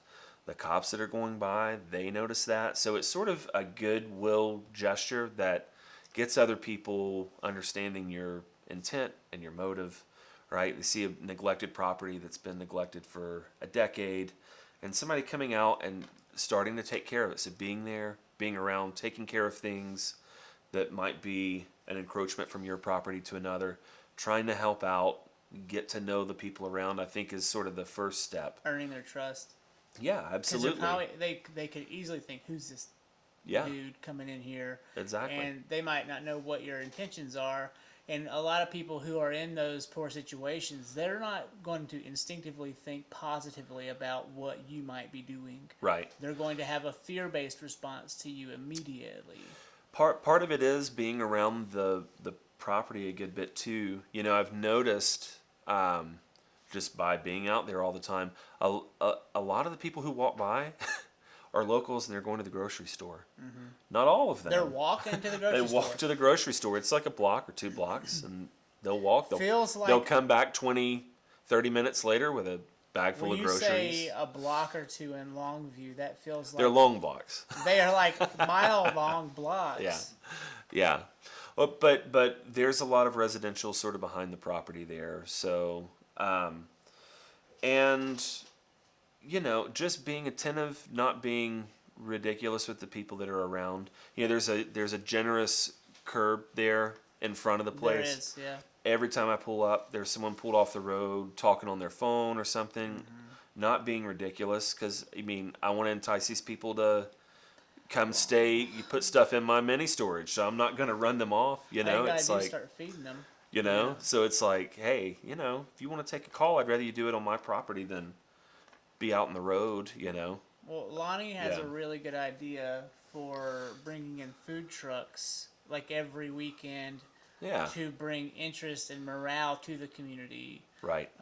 Have you gotten any farther with that concept? I yet? haven't, but I need to talk to Michelle and some other I think people and see. all you need is one. Yeah, exactly. Michelle Proctor, we're going to get you out there. She's Yeah. got a good corner there by the food line in Mountain View. I don't know if she wants to leave it. Well, I'm sure her schedule probably changes. We could find a day that would accommodate. Yeah, Yeah, but or a couple get the slots. Cranky Crab out there, get a few others, Yeah, maybe start your own even. I don't know. I've got a friend that wants to do that, so I maybe wish- we can.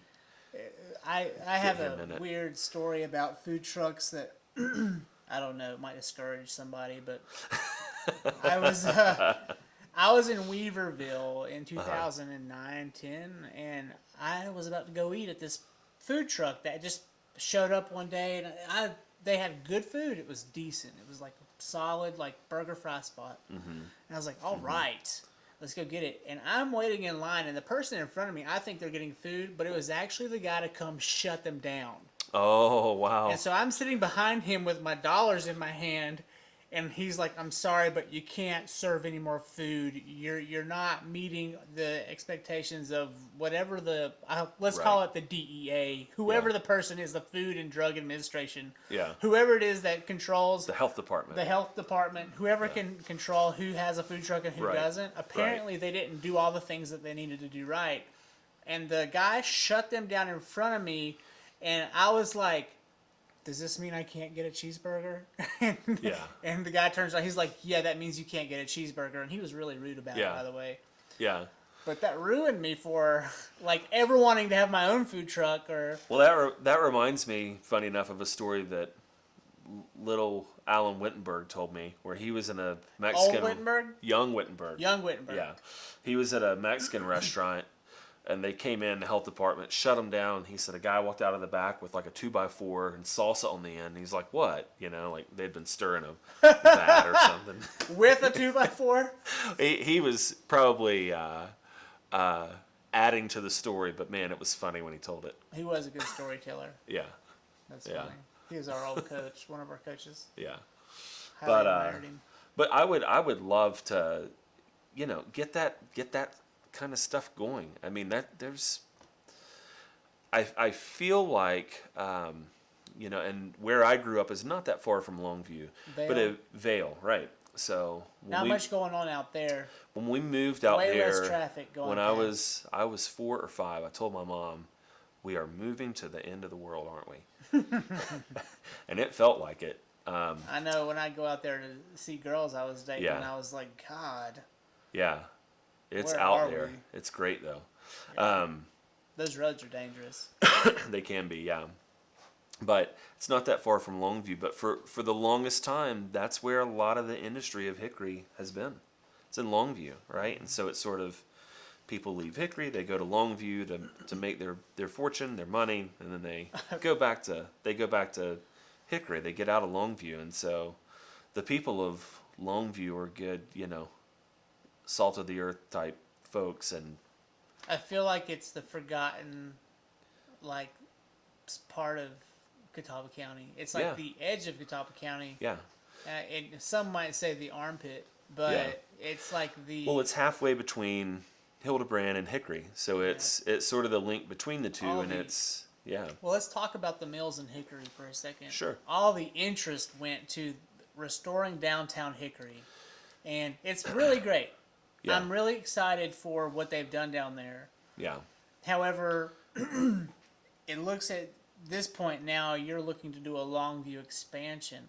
What have you learned from what they've done at the mills in Hickory, and how do you plan on implementing some of those ideas to your space? Yeah, so having been through sort of a historic tax credit process before this, it is incredibly detailed and complicated.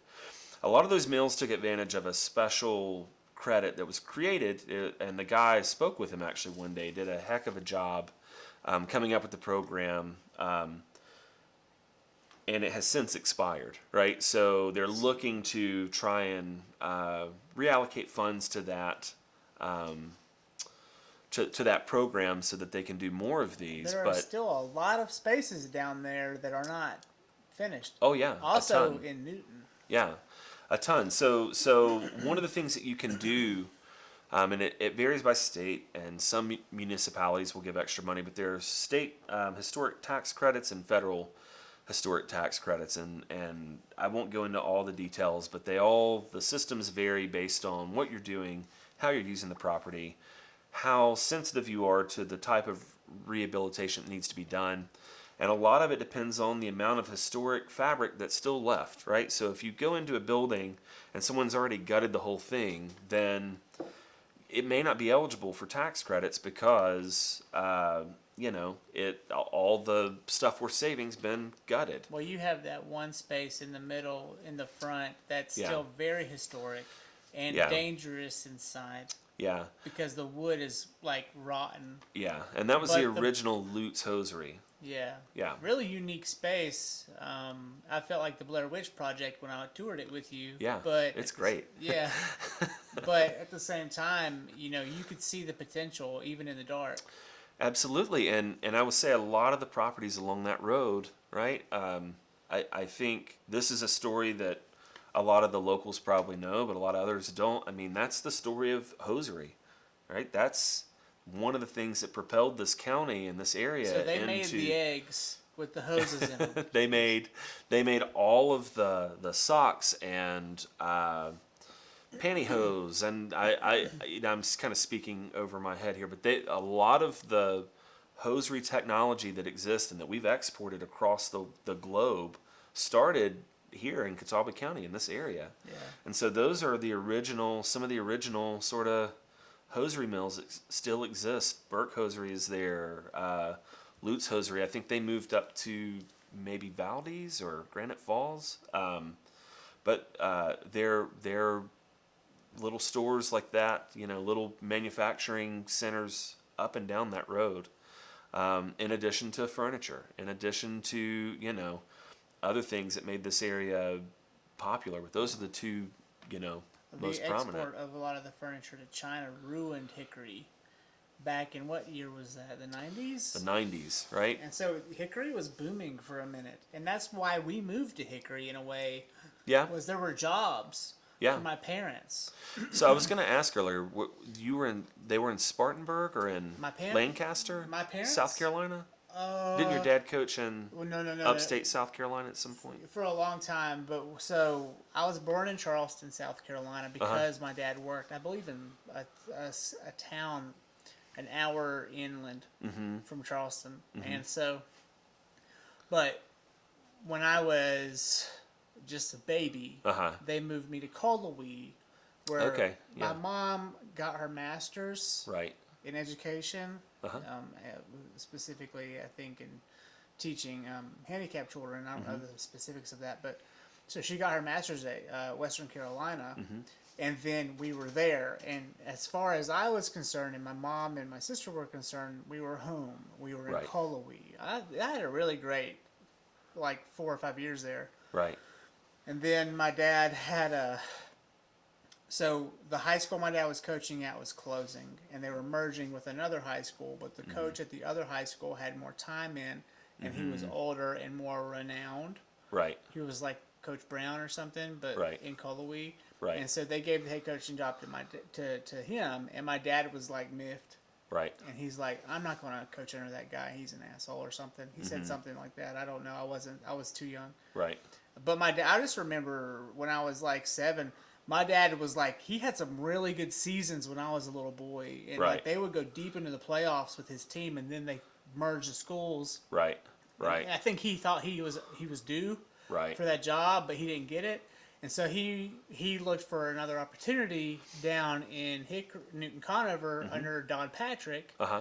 And apparently he thought highly of Don, and he took that job in 1989. Uh-huh. And in 1989, we moved to Oldwell South in Mountain View. Okay. They Yeah. tried to move to Newton, but So we moved out to Vale in 89, about Yeah. the same time. yeah, So. and so but that was the boom. That was when it was really happening in Hickory. Right. And my sister picked the house, and she was like 12. Yeah. But she's so smart, and Yeah. she's like, this is why we're picking this house, and all of these reasons. And Right. It was the right house, and Yeah. so we picked that house, and ironically, they bought it out from under Joe Duquette's parents. Really? Yeah, maybe Wow. that's the rub, Yeah. right? I don't know. It stems way back, but yeah. So we moved there in 1989, and we're still there. Yeah. My mom still lives there. So Yeah. Interesting. That's great. I love to hear all this stuff. Isn't it funny? Well, to that point, that's another reason I want to come back here, right? So we grew up here. We Yeah. saw, and we probably didn't know it or sense it that much because my parents weren't directly in furniture. But No, it affects neither am I. everyone. Neither Because am my I. mother is in higher education. She works at a community college. And so seeing, all of this enormous population lose their jobs, they would come back to retrain. And I think in the back of her mind, she was thinking, retrain for what? Like, there are no jobs, Yeah. right? And What did are your- you going to do? What did your parents do for work? What Yeah, was- so my mom was a teacher. She taught at Blackburn. She Okay. taught So science and my mom math. probably knew your mom then. Yeah, probably. She taught at the old Blackburn, right? The original, Yeah, so did the my OG. mom. So did my right? mom. So she was there, and then she went to Fred T. Ford, and she taught math. Miss Coulter, duh. Yeah, yeah. Well, I mean, she hasn't been in the classroom in quite a while. She was there when we Yeah. were there, right? Different Miss Coulter. Oh, really? There are two other Miss Coulters. Oh, and one Miss Coulter I did not get along with. And I know that. I know that wasn't your mom. Though. No. So she taught at Ford for a while, and then she had an opportunity to go to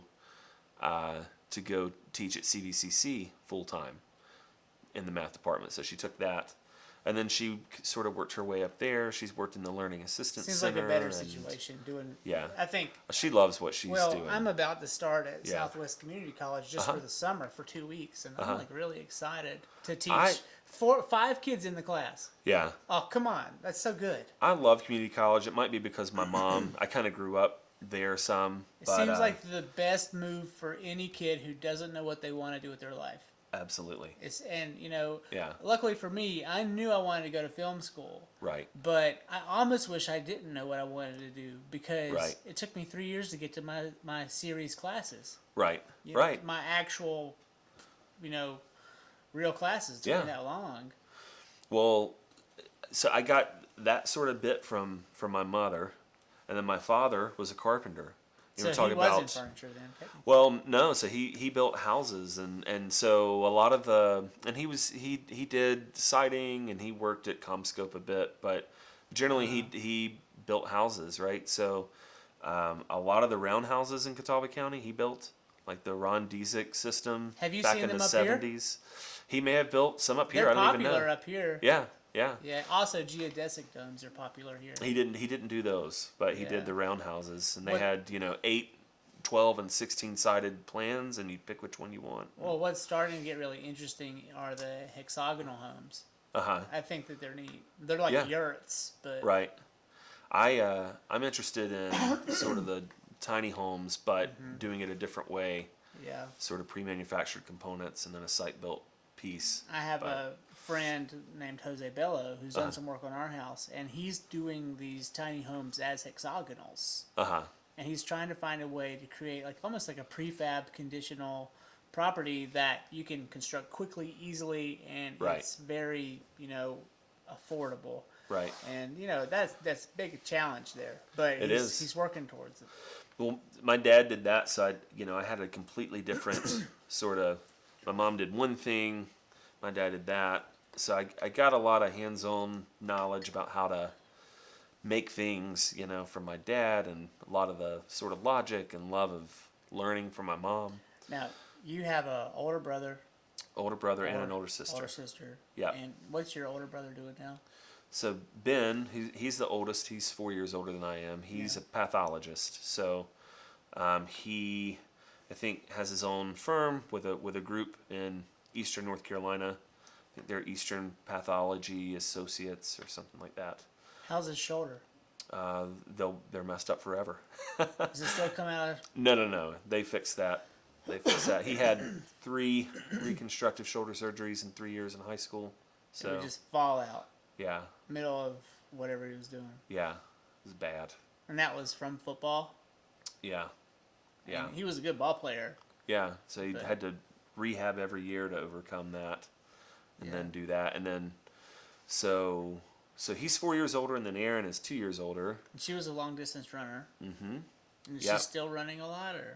She does, but she's also not CrossFit, but like boot camp. She's super fit, in shape. Is she still Awesome. in the area, or is She lives in Colorado, so she's in aerospace. There's your in. Yeah, yeah. Just have to talk with Aaron. So I'm sure she'd be open minded. yeah, she's great. You can film your proposal in here, make Yeah. it really official, and then send it. We'll see what she says. Yeah. Yeah, but she's great. She's lived in like Boulder, Denver area, so on the flat side, if you will. That is smart. A lot more land out there. But Have you been out there? I have. I like Yeah. it out there a lot. Yeah, I me don't like too. Denver. Yeah, But all the suburbs around there are sort of. I mean, Denver downtown is yeah. a different animal. Is she a big skier, snowboarder, or? I don't think so. I mean, they're outdoor as much as you could be, I think, but More hiking and stuff? yeah, and because she ran so much, I think she doesn't run as much anymore, but she's still, It can burn out. You can burn out. oh yeah, My uncle seems to have burned out. He was doing these Ultras and stuff. He was doing these like 30-mile, yeah, 40-mile runs, and yeah, he got really into it. yeah, And then he told me one day his body just couldn't do it anymore. And Yeah. he still tries, and I think he still goes out and runs. He's in great shape. It's but- amazing, right? How we hit those changes in life, and we're like, just like that scene in Forrest Gump where he's like, and then I I just stopped. decided to stop running. Yeah, So Yeah. I think everyone gets that way sometimes with yeah. some things. I had a but- really good run over the winter break with indoor cycling using Mm-hmm. an app. I told you all about it. yeah, yeah, By March, I was done. yeah. I was like, yeah, all right, I hadn't run or like walked at all Yeah. all winter. right. And all of a sudden, I was like, I'm gonna go for a walk. And I walked for like 7 miles and Yeah. came home, and I felt great. I was Yeah. sore.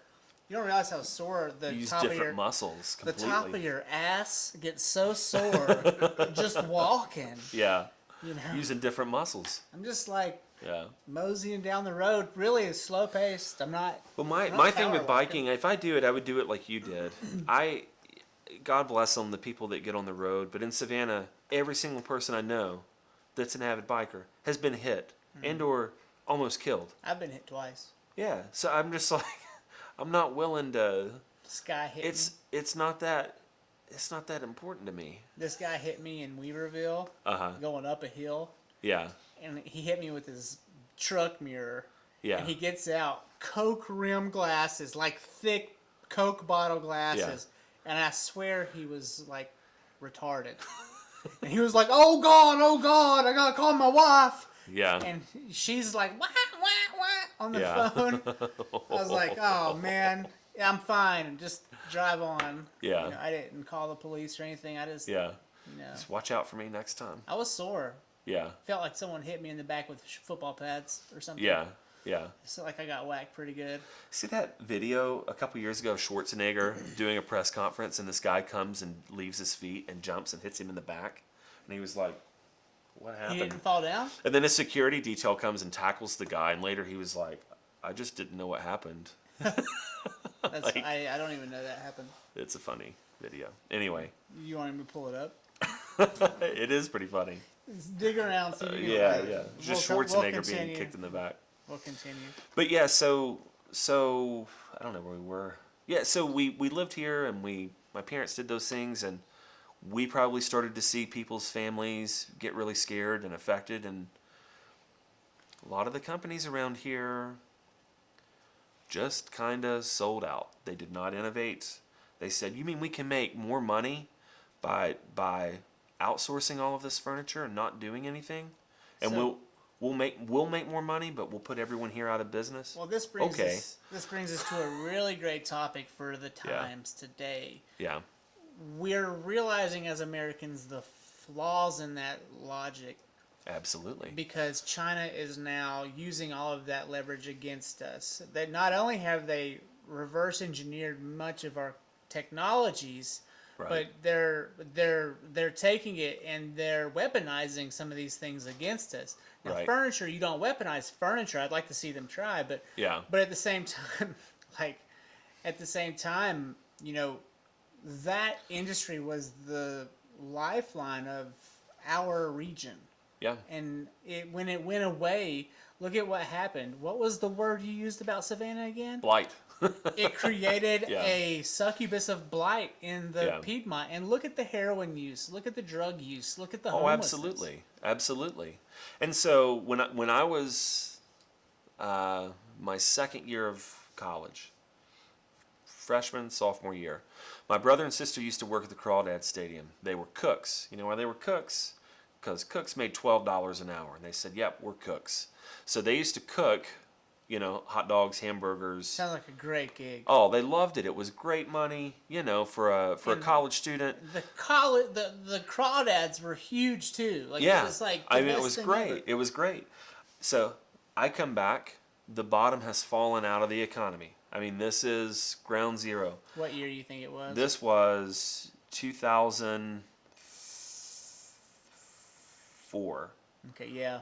roughly 2004, I wasn't coming back to 5. Hickory for anything back then. So I applied for third shift jobs sorting packages at UPS and could not get hired. I applied because there were so many people trying to get jobs. because all of the jobs were being taken by people who'd lost their jobs in other industries. So there were people that had master's degrees that were doing these jobs that high schoolers could have. well, that's right? happening today. I think it's interesting because flip side now, there are so many jobs Well, that that a high schooler could have their pick of the litter right now. but you no know? one. But see, and that's kind of what's interesting about the pandemic is all of a sudden people like us or people who aren't as entrepreneurial as us who are just waiting for the right job. They're like, no, I'm not going back to that bullshit job Right. because I'm worth more than that job. Right. And that's not entitlement necessarily. Right. That's actual like self-worth. Right. And I think that they feel like they deserve something better for themselves, and so they're waiting. Yeah. I mean, Well, and I think it's a double-edged sword. I agree Isn't with you. it? I agree with isn't you. it? I think that a lot of the jobs that do exist, honestly, probably should not exist the way Because that of they automation? are. Exactly. Because of other ways and better ways to do things. Because of, everyone brings up the fast food industry and Who wants to work there? who wants to do that? Until you've seen a guy do a menial job or a gal over and over and over again, and their hands atrophy, and it's like, would you do this for $12 an hour? But there's a deeper rooted question there is like, Yeah. should we even be serving this food to our community because it's Right. unhealthy? Right. Well, so- and so you see, right or wrong, sort of, and I don't know how their stock or whatever's doing, but McDonald's always takes the brunt of it. They always are the leader in anything that happens in the fast food. Everyone's like, well, this is going to happen to McDonald's first because they're the biggest and they're the most prominent brand within that sort of crown of fast food. I ate McDonald's a few weeks ago, and I swear to God, I felt sick to my stomach for 2 days. Yeah, I thought I had COVID. yeah. It was just It was you had a. I had the worst. I about sandwich. said Whopper, but that's It's been so long. Is that You had that's a Burger you King? had a Big Mac. Yeah. Yeah. You didn't have COVID. You had a Big Mac. No, all I had I was a double misdelivered stack. them. I had one double stack and a tiny fry because my daughter wouldn't eat her fries because Yeah. that's the one thing that's good there. Yeah. But she wouldn't eat her fries. She wanted her cheeseburger, and I had that, and I swear I was like down and out for 2 days. I felt Yeah. horrible, Yeah. and so I haven't had any fast food since.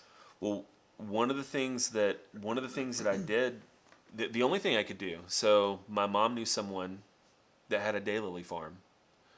She said, "You can go work there." Nice. So I did.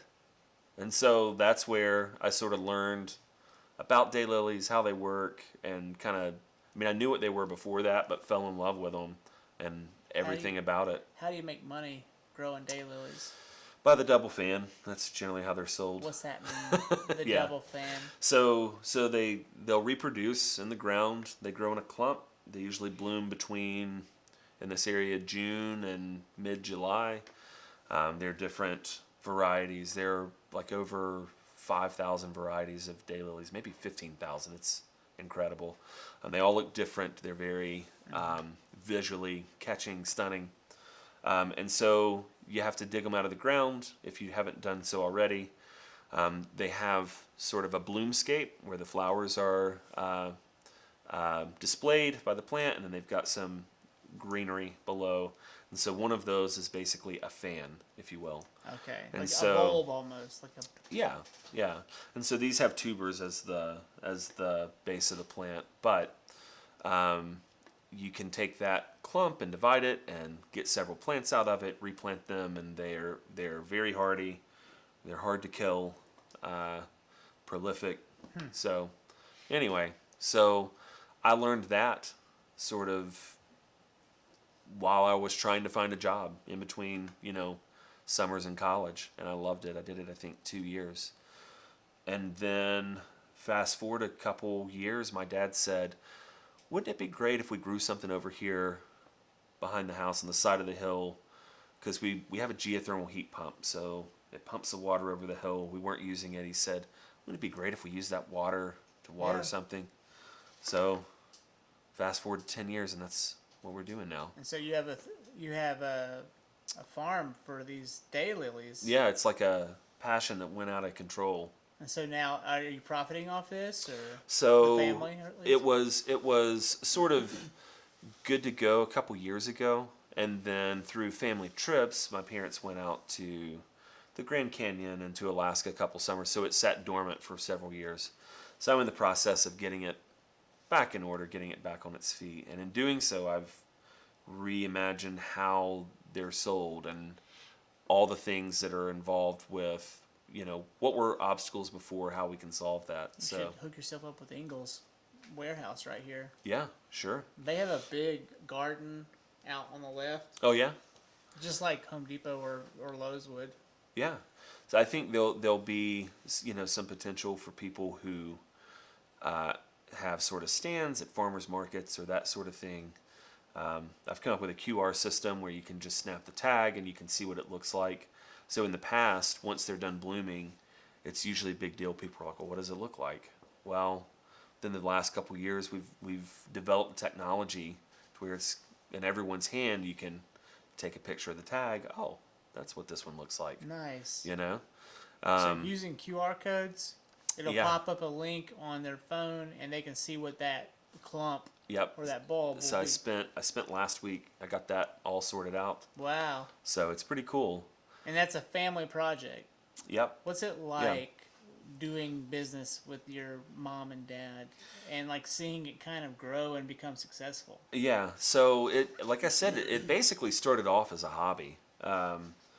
And my mom, my grandmother Lutz has tons and tons of flowers. She and my granddad loved gardening and stuff outside. And so seeing it grow from sort of we had dabbled in it or knew about it before to something that is bigger is awesome. I love spending time with my mom. I don't get to do enough of that, so that's a real benefit for me. Back in 2012, this guy came to. I was at a racetrack, Uh-huh. and I was out there filming, Uh-huh. and people are attracted to you when you have a camera. They just want to talk to you. A lot of techie people are like, "Hey man, come talk to me." Yeah. And he's like, "Let me show you this thing." And he has, at the time, it was like the best iPhone you could have. I don't know what generation that was, but it wasn't very good. It was probably the 6. 6, yeah. Yeah. I was gonna say. And sounds about he's right. like, "Check this out. I built this app." And he pulled it up, and it was like basically the beginnings of like what QR codes are. Yeah. And he was like, "What do you think?" And I'm like, "I think you're ahead of your time." Yeah. And Yeah. I just walked. I didn't know what to say to him. Yeah. But he was like one of the first people who was creating this thing. Yeah. I mean, it's And, pretty amazing what you can do with them. And even for simple stuff like that, right? It's not complex. I'm not generating all of the data. Yeah. But to be able to give someone the potential to look up what it would look like. Well, see that the QR code is a really great concept of keeping it simple with that technology, because what that guy was doing, he was like, "Watch this," and he like pulled it up, and it was like some 3D thing that was Yeah, rotating. yeah. And I'm like, "Oh, cool! I get to witness the first augmented reality in the world." Yeah. But it was dorky and lame. Right. You know. Right. And then someone came along and was like, "No, no, no, no, no! Just put this up to this swatch Right. of code." Right. And then take them to the website. And Yeah. that was the answer to the QR code thing. That was Right. how it became a big deal. Right. Rather than typing it in and Yeah. go to this website. Well, where do I navigate? What page? He was like it was like inside his camera, and like it was like literally the company logo rotating on Yeah. his camera at the track, so we could see the bleachers and the people. Right. And then the logo was like right there. It's like, that's cool, but Autodesk adapted some of that years ago, and it was the same thing. You print out the QR and it's on a page, and then if you hold your phone over it. But you're right. So from a design standpoint, it's like, how do you use this or do something with it? well, Google started to take it like right after So that it makes 2012. sense. Google started taking that and really trying to get you to like use your phone while you were out in like public, so that you could like see, like, say there's a sushi place here. If you clicked on your phone on the sushi place, the menu would pop up. Right. Remember that they were trying to get you to do that. Yeah. And it didn't really take off Right. because not everyone in America lives in a downtown district. Wanted to do it. Yeah. Yeah. Also, and then that was the Google Glass thing was happening. Right. Which failed. Right. Right. For a while. I don't know. It seems to be coming back now. I think they're coming back. Yeah. cool, Well, cool technology though. yeah. And it's all about sort of the timing and getting all of that stuff right. Definitely the timing.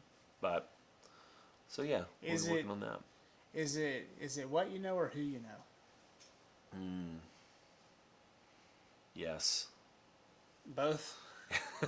Definitely. Is it what you know, who you know, or what you have? In my industry, it's what you have a lot of times. You know, it depends on what stage, of a project you're in. It is a lot of what you know. I would say if you don't know your stuff, a lot of people can sniff that out pretty quickly. Yeah. Who you know does help quite a bit, though. I mean, and I say that meaning a lot of the stuff that I've worked on in the past, it wasn't about going necessarily right to the top. That's not the decision maker. The decision maker is down here. It's the guy center installing fielder. it. Yeah. Yeah. It's the person that you didn't think to talk to or say hey to. That's the guy that's going to be making the decision. I love that. So I keep talking about this, but so the God's Hand, Michelangelo. Yeah. So the guy on the left is the guy who forgets to talk to the center fielder. Because he's too Yeah. lazy or limp to even consider the fact that Yeah. the right person to talk to isn't the most important looking person. Right. It's the person who's got their head down, Right. who knows their stuff. Right. Yeah. And so he's like look how close all he has to do is go and he touches God. Yeah. But he can't because he's too lazy. Yeah. And that's that painting in a nutshell to me. It's like, Wasn't there an exhibit up here recently with some of the Michelangelo? was that in The Charlotte? Sistine, No, was it the that was Sistine in Chapel? Charlotte. Yeah. Okay. And they also had Starry Night, right? I think so. Yeah. Yeah, and it's still an exhibit. I think it's Yeah. still going on. Yeah. It's traveling. Yeah. Yeah. I agree with all of that, and I think that's a good sort of story for younger folks to Well, You know? I've said this on 2 podcasts now. I don't care. The chance of someone listening to all 3 hours is Right. is nil. So I'm gonna go ahead and say it again. Yeah. But it just seems like anytime I run into an artist, especially artists, but often other people, but mostly artists or film guys, unlike Jeff. Okay, if you're gonna, he's really genuine and he does reach out and try to help, and Right. that's really great. But a lot of them are just so quick to write you off, Yeah. and this industry is what have you done for me lately? Never mind the campaigns I ran, the 2 presidential campaigns I ran in 2012 and 2016 for the Libertarian Party. Never mind the work I did with the racing teams out west. Never mind all of the great accomplishments I had in getting those teams, sponsorships, and that's all been forgotten. Yeah. When I meet someone face to face here, and I can say, "Oh, go look at my portfolio," but they won't. It doesn't matter Right. if I send them the link or give them a QR code. Right. They're going to be too lazy to even go consider looking Right. through my history of work. Right. Because they're too concerned on their own Instagram account or their Right. own whatever. I agree, and I will say, sort of further than that, I think a lot of people judge who you are, and we're constantly changing, right? So, as I've come back into the area, I think and not from any friends, but you meet people, you run into them, and they think, wow, like you're this guy from high school that did all these things. No, like I'm not. I've had to work my tail off since then and continue to work and to be, that person that reaches out and tries to do things, I don't really have anything handed to me, as I know you don't either. I mean, it is Didn't come easy. a constant struggle and a constant battle to stay relevant, to, to work hard, to make sure that that you have value. Yeah. So, I've run into some of that, not a ton, but I anticipate running into some more of it. And, it's all well and good. I don't have an issue with it, but You're coming back in a self-proclaimed leadership role yeah, because you're a property owner. You're building this set of spaces, yeah, and you're going to become an employer. Like if you're Right. not already. right, I mean, you've certainly hired me for some things, and so that's Right. contract stuff, so it's not the same. But I mean, you're in a position of control, and I feel like a lot of the people, especially in Longview, some of them might be intimidated by that, especially if they knew you when they were young. yeah. And so- I haven't run into any of that in Longview. I mean, it's been great, but you know where I'm coming from. It's always interesting, sort of returning back. If it's 5 years, 10 years, 20 years, we're sort of like that analogy of the body. I mean, I'm not the same person I was 10 years ago physically. All the cells are replaced. You're different. Every 7 You're a years, different. right? You're a different person. Yeah. So, and I think that's good because it gives us all a chance to change. Gives us all a chance to grow. Gives us all a chance to I haven't reach a better potential. I haven't re-met anyone from our old stomping grounds that I didn't like it now. Yeah. Yeah. There are people that I just did. They were deplorable, Right. and when we were young, and now I'm like, he's a nice guy. I like him. Yeah. Because Yeah. you know what? In the long term, it doesn't matter. I mean, some beef that you had 20 years ago doesn't matter. Yeah, and I find it strange when you meet someone 7 years later and they Yeah. still treat you that way. And I'm like, Yeah. wow, that's so far under the bridge now. Right. How can we? Yeah. And I'll see someone that I remember the last time I talked to them or saw them, I told Right. them to kick rocks in a way, Right. and I'll see them and I'm like, oh hey, what's up? And I Yeah. forget that there was a problem. Right. Completely forget. Right.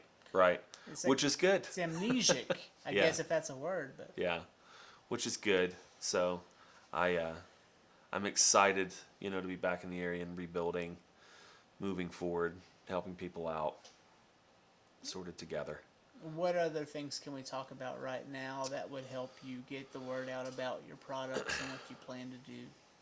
Yeah, so I'm really excited in the next. So you asked about my plan several times. So here's what I would like to do in the next several months. I really want to build sort of this library. You and I have talked about it of demonstrative expertise, right? So being able to talk about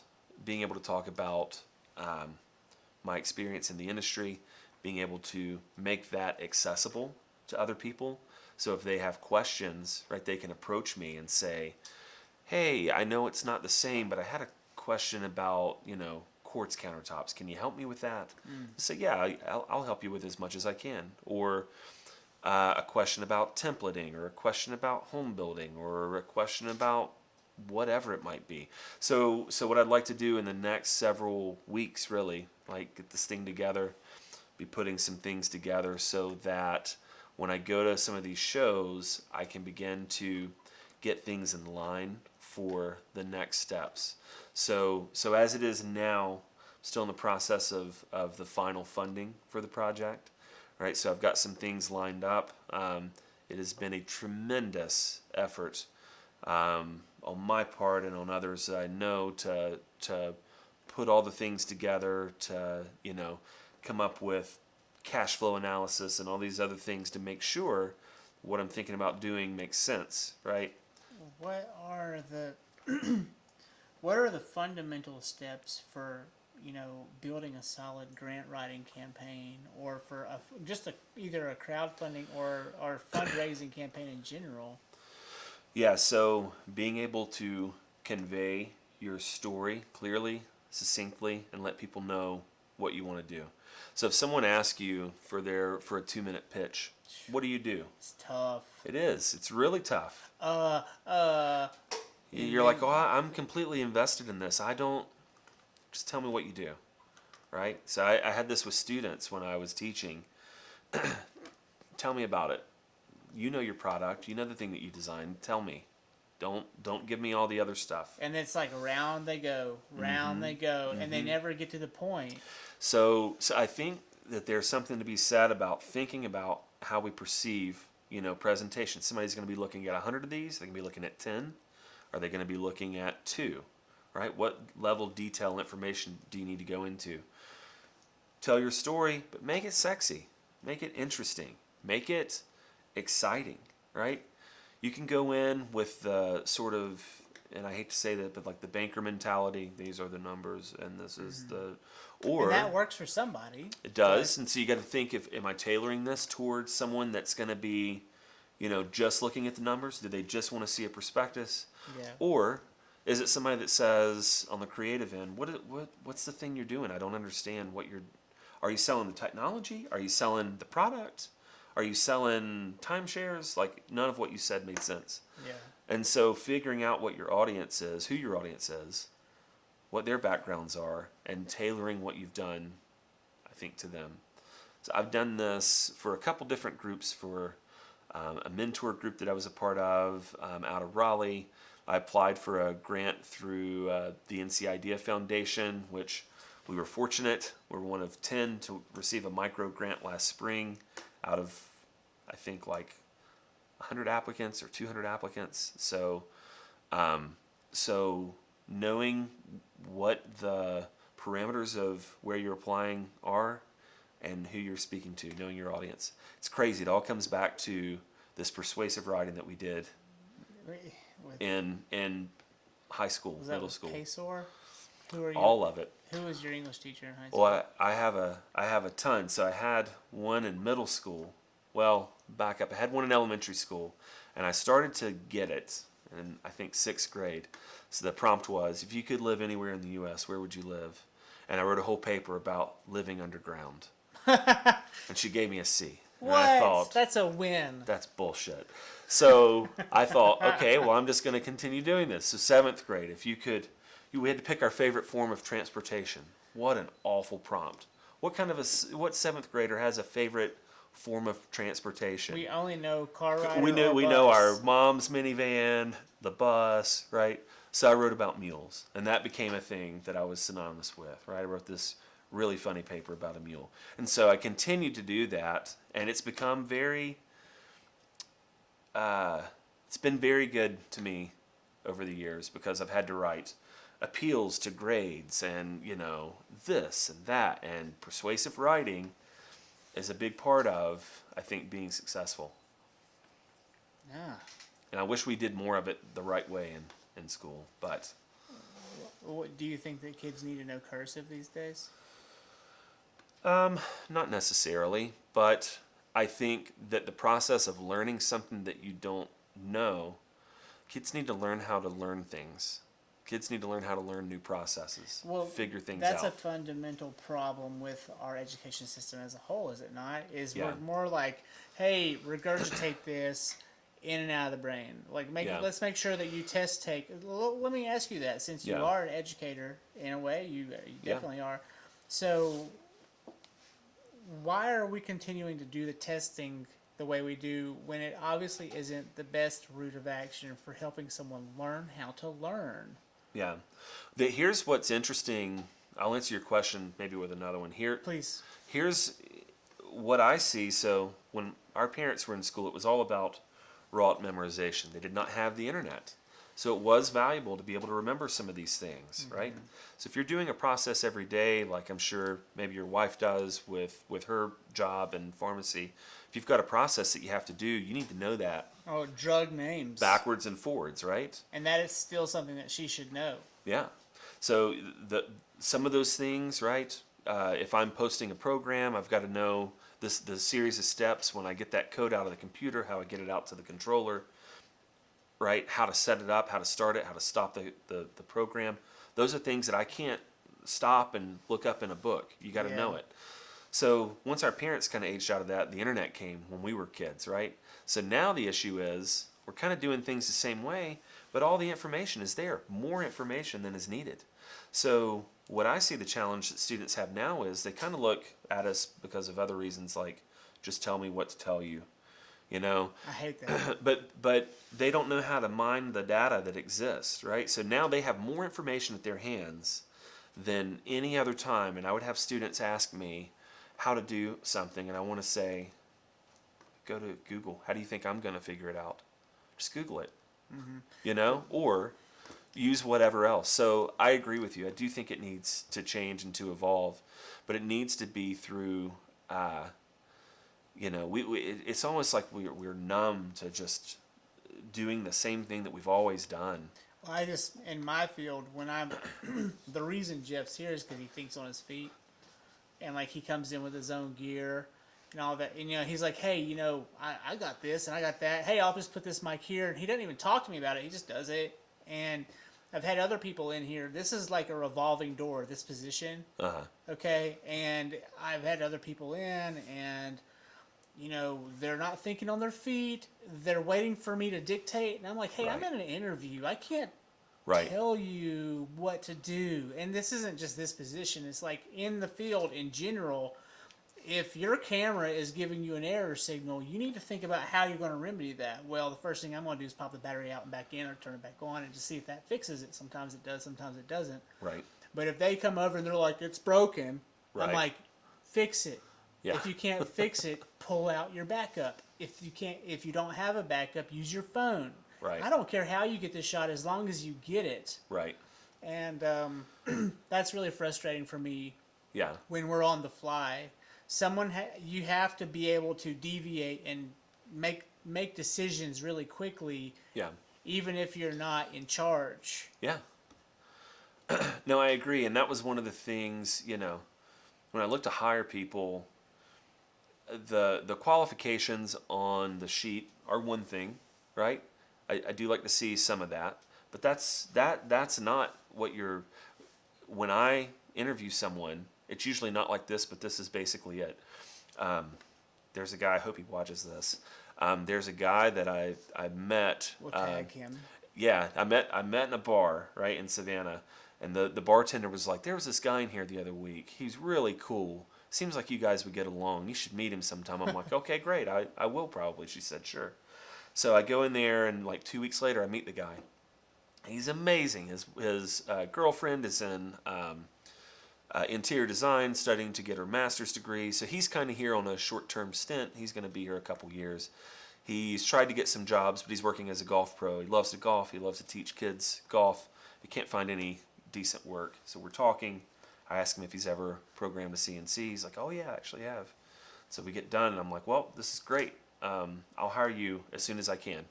He was like, what? And I'm like, yeah, I'm looking to put you into our company. I think you'd be a great fit. There's a guy that I know is, probably going to be leaving. Amazing guy. He's got a crazy story too. But just talk to the guy, right? And,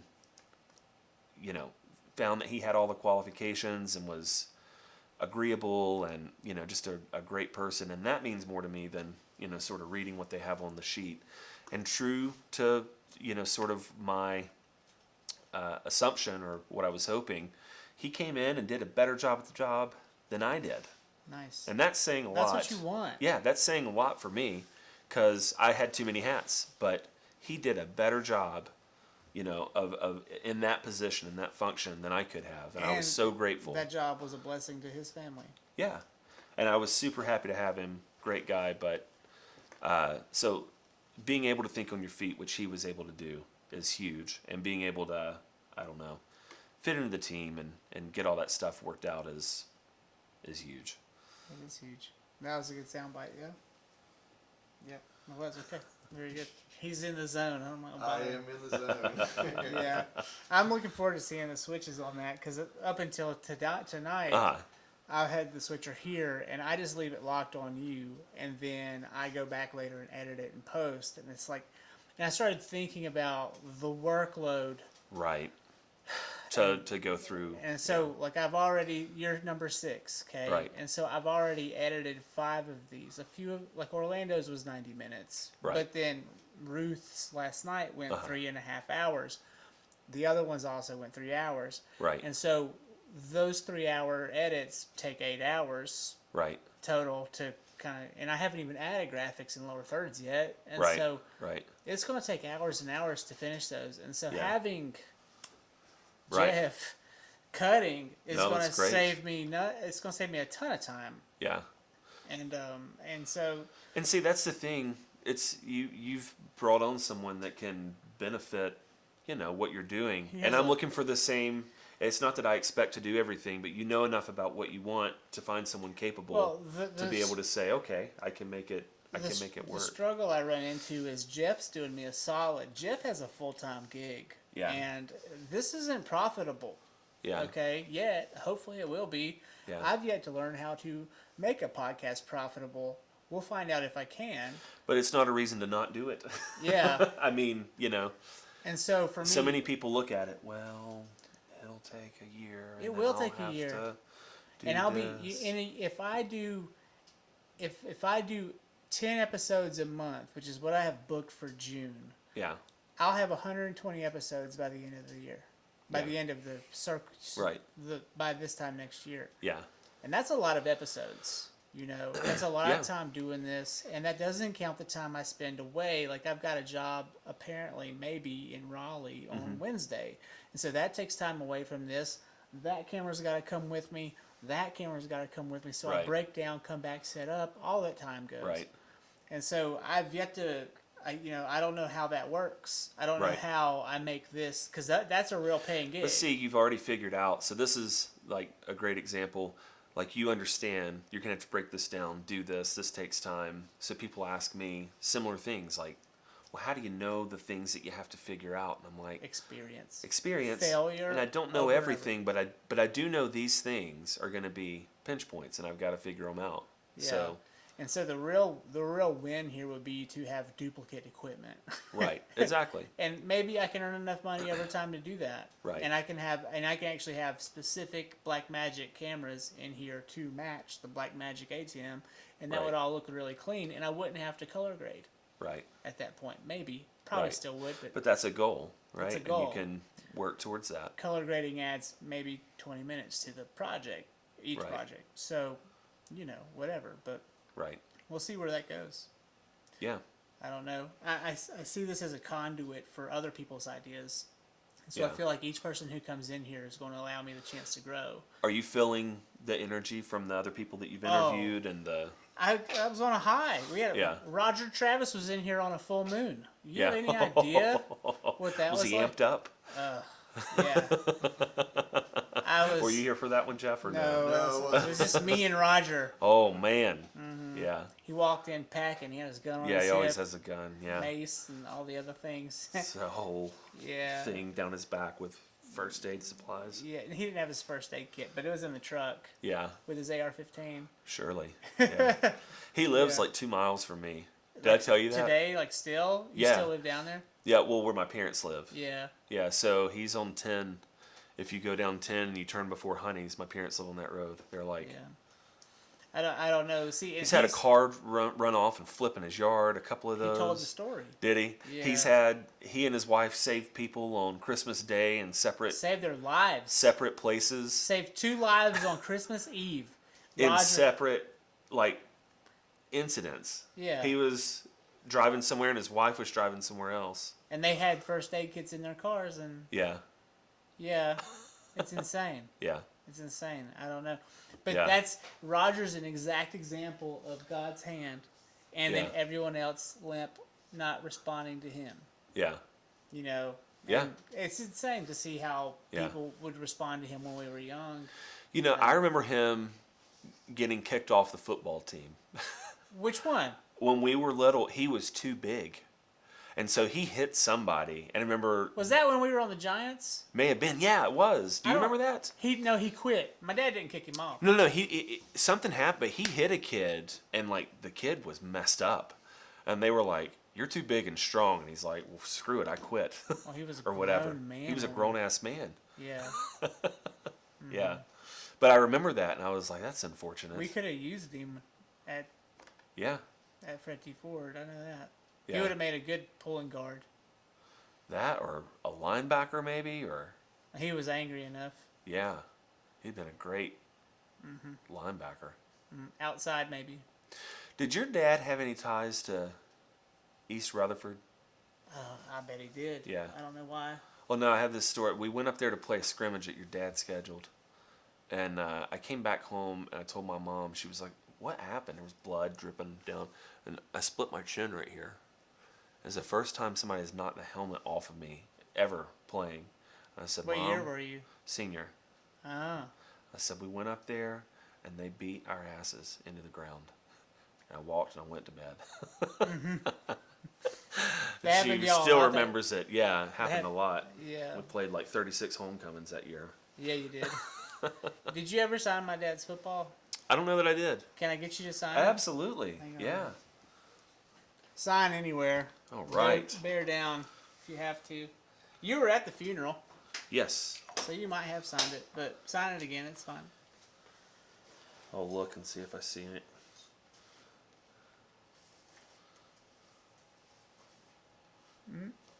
I don't see you on there. I don't see it up there right here. I'm gonna get Danny Carr in here to sign it. I know he never signed that 2002 ball. Oh, speaking of, because you know Dad kicked him off the team. Yeah. I'm gonna ask him to sign it. I think he's earned it. Yeah. I saw somebody post the other day. Oh, it was Adam McCauley said, "We had fun, didn't we, Eli? It was a prom picture." He was yet to be born, but he was there. Oh, he was. He was there at the so prom. that didn't happen on prom night. I think it happened before. Well, I have the 2002 ball. Yeah? Yeah, I'm trying to find it. Where did I put it? Thank you, Jeff. I appreciate you doing that. I bet your name's on it.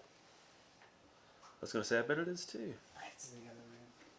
That other room's a pigsty, isn't it? I'd put my number, but I played for him twice, so We had 2 numbers. probably had another number. I think I was probably 44 on the Giants. I would have been 21 on that one. This was the 2002 ball. Did you sign that? I don't remember. I mean, possibly. Go on and get on that one Vince, VCP, I probably did. Adam Teague, Billy Ravis, Steve White, Chris Rhodes, Aaron Turbo. Who the hell is that? Turbo Terry, was that his name? Turbo Terry? He wasn't on. Equipment manager. Yeah. I saw him the other day.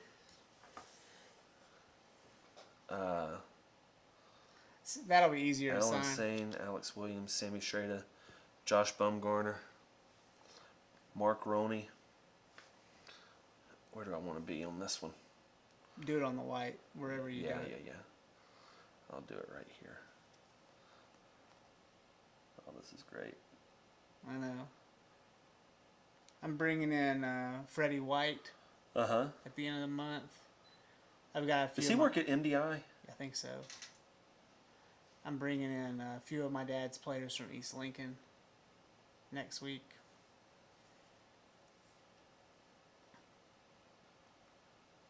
Oh, that was a great team. Which team? The one before. Your sophomore year? Yeah. Well, I wasn't even on that team. Yeah. I was at East Lincoln, but No, that's what I'm saying. The East Lincoln, I remember we were like, we were a great. Well, we went into double OT with y'all. Remember? it was raining and East Lincoln couldn't throw the ball. That was the only reason that Ford won the next year. Or what the last year that we played, which would have been my junior year? I was on. No, I was on that team, but I didn't play much ball. I did not. Same here. My dad, so the last game my dad ever saw me in uniform, I didn't play it down, Yeah.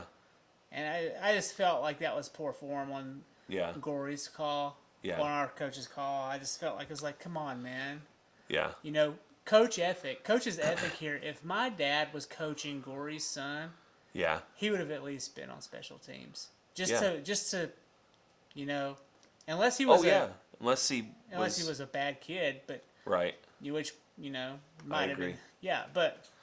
Well, my junior year, I played very little. Yeah. I went on defense like for Seems weird. 4 or 5 downs, and I had like 4 tackles. Well, do you remember you played like every game, every down in middle school in 7th grade? You were like the best player on our team, and we had Jarrell, and we had Lamont, and you were Yeah. like, you probably had the most touchdowns of all the players on the team. Maybe, yeah. I looked the other day. I didn't know this. I can't remember how it came about, but I was looking at yardage or something that came up, and I averaged over 5 yards a carry my senior year. It's a lot. I mean, because your dad liked to run that, we couldn't throw the ball. But, Especially after Danny was off the team. yeah. But, I mean, that's not shabby. Oh, Van could have thrown the ball. Yeah, well, we couldn't protect him. Ah, got it. Yeah. I know all about that. Yeah. But, I had during my time, because of I got hit so much, yeah. I was like a squirrel back there trying not to, I was really nervous, Yeah. and I had a fear in me that I'm glad I don't have anymore. Yeah. Yeah. But you just get hit so many times because every time you put yourself out on a limb, Yeah. you would just get mauled. I remember some of the best hits I ever saw my sophomore year. Danny was our quarterback, and he would try to do something epic around the corner. He would stand tall. Yeah. He would get lit up, and I would think, oh, wow, that was a hell of a hit. Yeah. And I mean, it wasn't, It was like setups. yeah, I mean, he was, Like there was nothing. it wasn't that he wasn't trying, he was, It's nothing that. But as a quarterback, Right, exactly. You've got that he and extra I- target on you. he and I would look at each other, like I feel like he knew how I felt. Yeah. At times, because it was just like there was no chance. We Yeah. didn't have 3 seconds. Right. And if we booted out, we might have 3 seconds, but they Right. were like right there, no matter what. Yeah. Yeah. There was no protection there, and I don't. Yeah. Oh, I I got know. really frustrated. Yeah, and then you'd have to, like, your dad and I think Wittenberg did. We redid the offense one year in the middle of the year. He's like, y'all can't run wing T. Power I it is. That's and, what he wanted. And, yeah, well, this is Wittenberg. And we ran some power I with your dad, obviously, too. But we were pulling a back or two up to block because there wasn't enough And when you have to do protection. that, you're limiting the yardage. There's no way you can get. Yeah, they know where the ball's going because there's only two other backs to run. Those 7 to 11 yard breaks just weren't Yeah. possible. So you're inching at 3 yards a play, 3 Right. yards a play, and you're hoping that you can get third and 1, Right, and you'll go for it every time. right. I don't know. Yeah, Football. What's that about? yeah. I still love it. Let me ask you a question I asked Sure. Orlando. Sure. Is it the coach or the quarterback, Belichick and Brady? Because It's looking like the quarterback, yeah. I feel like he's winning right now, but Belichick I feel like he's smarter, and he's like, I'll take the loss. I'll take these lumps. We're going to rebuild. And he's like Yeah. really rebuilding. Yeah. He's taken like him, I thought it was strange to see him take Cam Newton, to be honest with you. I don't feel like Yeah. that's his style. I think Yeah. that came from the top. Well, I don't think Belichick would have taken Newton. the other thing his is own. I agree with you. The other thing is this though, right? Where was he before? Right? Cam? He's Or no. Belichick? He was at Cleveland. Right? So was he able to win in Cleveland? No, Where was he before that? I don't know. Right? Was he able to win any other time? It's just with the Where New was England. he before Cleveland? I don't remember. He was somewhere though. I mean, had to be. So he's obviously not that great. If you were great, you could go into Cleveland and win. If it were the coach and not the Yeah. franchise or the quarterback. I mean, every 2 years, they get a brand new quarterback. But Tampa Bay is not Cleveland.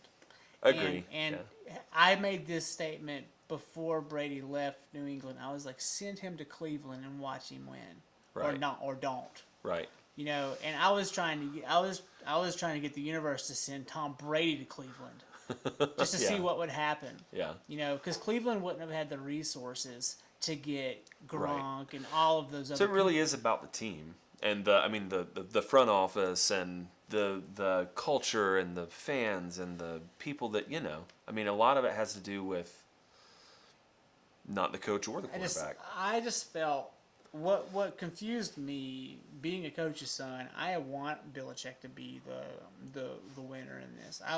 Because that's my dad would have said, Brady's just an all-star. Yeah. But it's like after 8 championships, New England couldn't rebuild quickly. Like Right. I know it's only been 1 year, Right. but New England couldn't just who's the next greatest thing coming in that has potential? They could have got. Could they? Well, he wasn't available, but that guy from Kansas City, what's his name, Mahomes. Mahomes, yeah. I mean, they couldn't get him because he's not available. But is there just a deficit for really high level quarterbacks in the NFL right now? And so they didn't really have anyone to choose from except for Cam Newton because Cam became open. Was he the guy? Well, I think they were putting it through their numbers, machine and said, Moneyball style. yeah, you know what? Based on the amount that we think he might have left in his tank and the amount we'll have to pay for him, at this point it looks better to do this for a couple years than to Like a go. patch. Yeah, until Well, we can get somebody else. Orlando said they just recruited a real high level Yeah. quarterback. So Yeah. I don't know. Maybe I haven't followed the NFL for the last couple months, so I saw parts of the draft, but I don't know. I lost touch and even interest during the pandemic I did I too. wasn't going to watch with fake crowd noise. Yeah. I wasn't going to watch. It was just it was so strange to watch that any sport. Yeah, I agree, and I would agree. I sort of stopped watching any sport. And then on top of that, what really bothered me was the blatant, gross overuse of advertising in the Super Bowl. It was so bad that I got sick to Yeah. watch. It was so there was a commercial on during the second quarter for some, let's call it a energy drink or some bullshit. Right. And then they come back from the break, and there's some douchebag standing there with a Drinking. sign and drinking the hard lemonade. It was hard lemonade. Yeah. And he's got the sign that says, "Make sure you drink your Mike's Hard Lemonade." And I was like, "Fuck you! Drink your Ovaltine, bitch!" That's some bullshit. Yeah. It's yeah. this is blatant 1950s. Here I'm doing it. Yeah. It's like from the 50s, the dorky marketing that they would do back in the day that you Yeah. see on the Christmas Story. Right. It's like Right. he had like The decoder ring. The decoder ring, drink more Ovaltine. Yeah. That's what that was. And I turned the TV off and I went to bed. Yeah. I was like, I'm not watching the Super I Bowl. forgot the last Super Bowl. I can't remember if I watched it or not. Well, Tom Brady won, which made it even worse. Yeah. So I was just like, I'm not into it. Yeah, I did watch it, or part of it. I just can't remember where I was. Normally, I'm very good at placing myself. I was here. I was up there. Yeah. I thought I hated the Patriots for years. And I realized I didn't hate the Patriots. I just don't like Tom Brady. Yeah. You know? And I like him more now that he's not a Patriot. you like, okay. Yeah. I mean, I don't love him. I think it's just, become more interesting to watch the saga unfold because he's winning right now. But like, yeah. my guess is he's going to stay in 1 year too long and he's going to lose. Yeah. And then it's going to eat him up for the rest of his.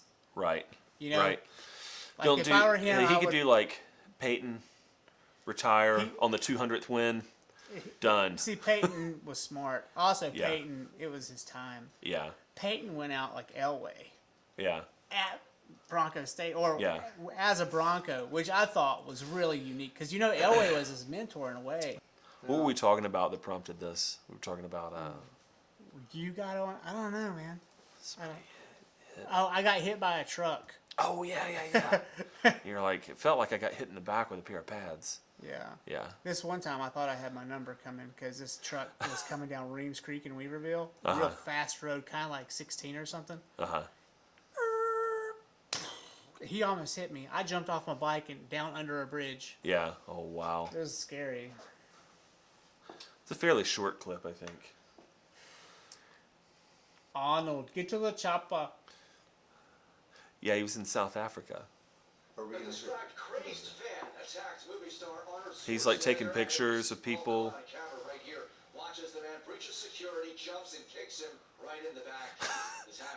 This guy hauls him off.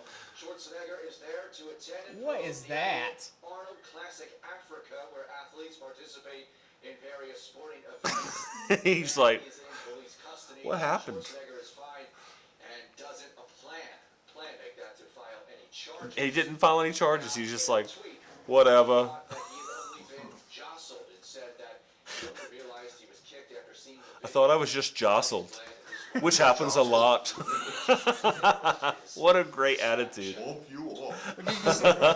that guy was watched the WWE, right? He came in like Yeah, like a murder hornet. like Randy Savage, like with his feet up. And it didn't have the effect that he wanted, I don't He think. should have taken him out. He then. he thought that he was going to be down and he'd be standing up like What he- victorious. What that guy didn't know is Arnold's probably got a weak knee. You know, And Yeah. he should have come down low and done that to his. That would have been bad. But his security guy immediately is like, His "Oh, security- I got to get on this now. I can't believe I let this happen to You him." know they work out together. That security guy was ripped. Did you see that guy? Yeah. Yeah. Oh man. Yeah. So That anyway. guy got a knee to the throat. What inspired you when you were young? That is a great question. Thank I'm you. trying to think in what way. You can go anywhere with this one. What inspired me when I was young? What were you into? Well, I would say one of the things that inspired me, this is going to be weird, but like Legos, right? How you could take these tiny little things, reconfigure them, put them together. It's kind of what you do now with Zinc Countertops. It's kind of what I do. When I was in the second grade, we had a weekly reader, right? Had a cross section of the Mayflower, right? And I was like, that is so cool. And I went home and I built it out of Legos. I mean, it took like months. And I have this picture of me with the Mayflower. With the Mayflower out of and Legos? I built like all of the cross sections of like the different rooms, What'd like your from a parents say? picture. They were like, he's nuts. So other kids would come home and they would be like, No, we're not. oh, your kid has a project, and then the parents would help. But I would come home and I'd be like, we have a project. This is so exciting. Some of those projects. And my parents are tough. like, oh my God, not a project. And so I mean, if we had to make a lighthouse in the fourth grade, mine was 5 feet tall with an operating light in the top. Like, I loved it. So anyway, Did you win at the science fairs? every year.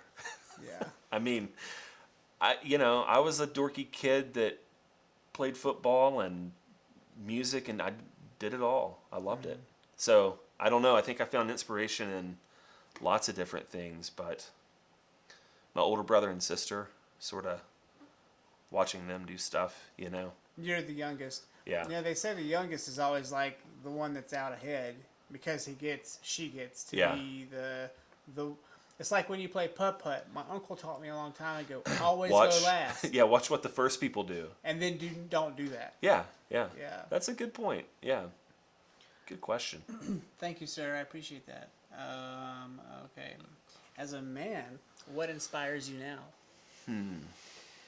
Wow, these are really great questions. Thank you, sir. What inspires me now?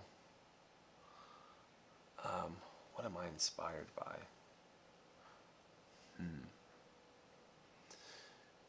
You know, that's not inspiration. I'm trying to think of other motives. I think we've already touched on a lot of things that inspire you. Yeah, I'm trying to think of something that's not just desire driven though, which isn't really inspiration. You know what I'm saying? What inspires me? So I would say I'm inspired by the potential that is all around us, right? And that sounds cheesy a little bit, but we live in an era where there's so much opportunity to do things that we couldn't do not that long ago, right? And so I think rather than looking at sort of all the negative fluff that's always floating around, finding that thing that you wanted to do and going after it, the potential to be able to do that is inspiring.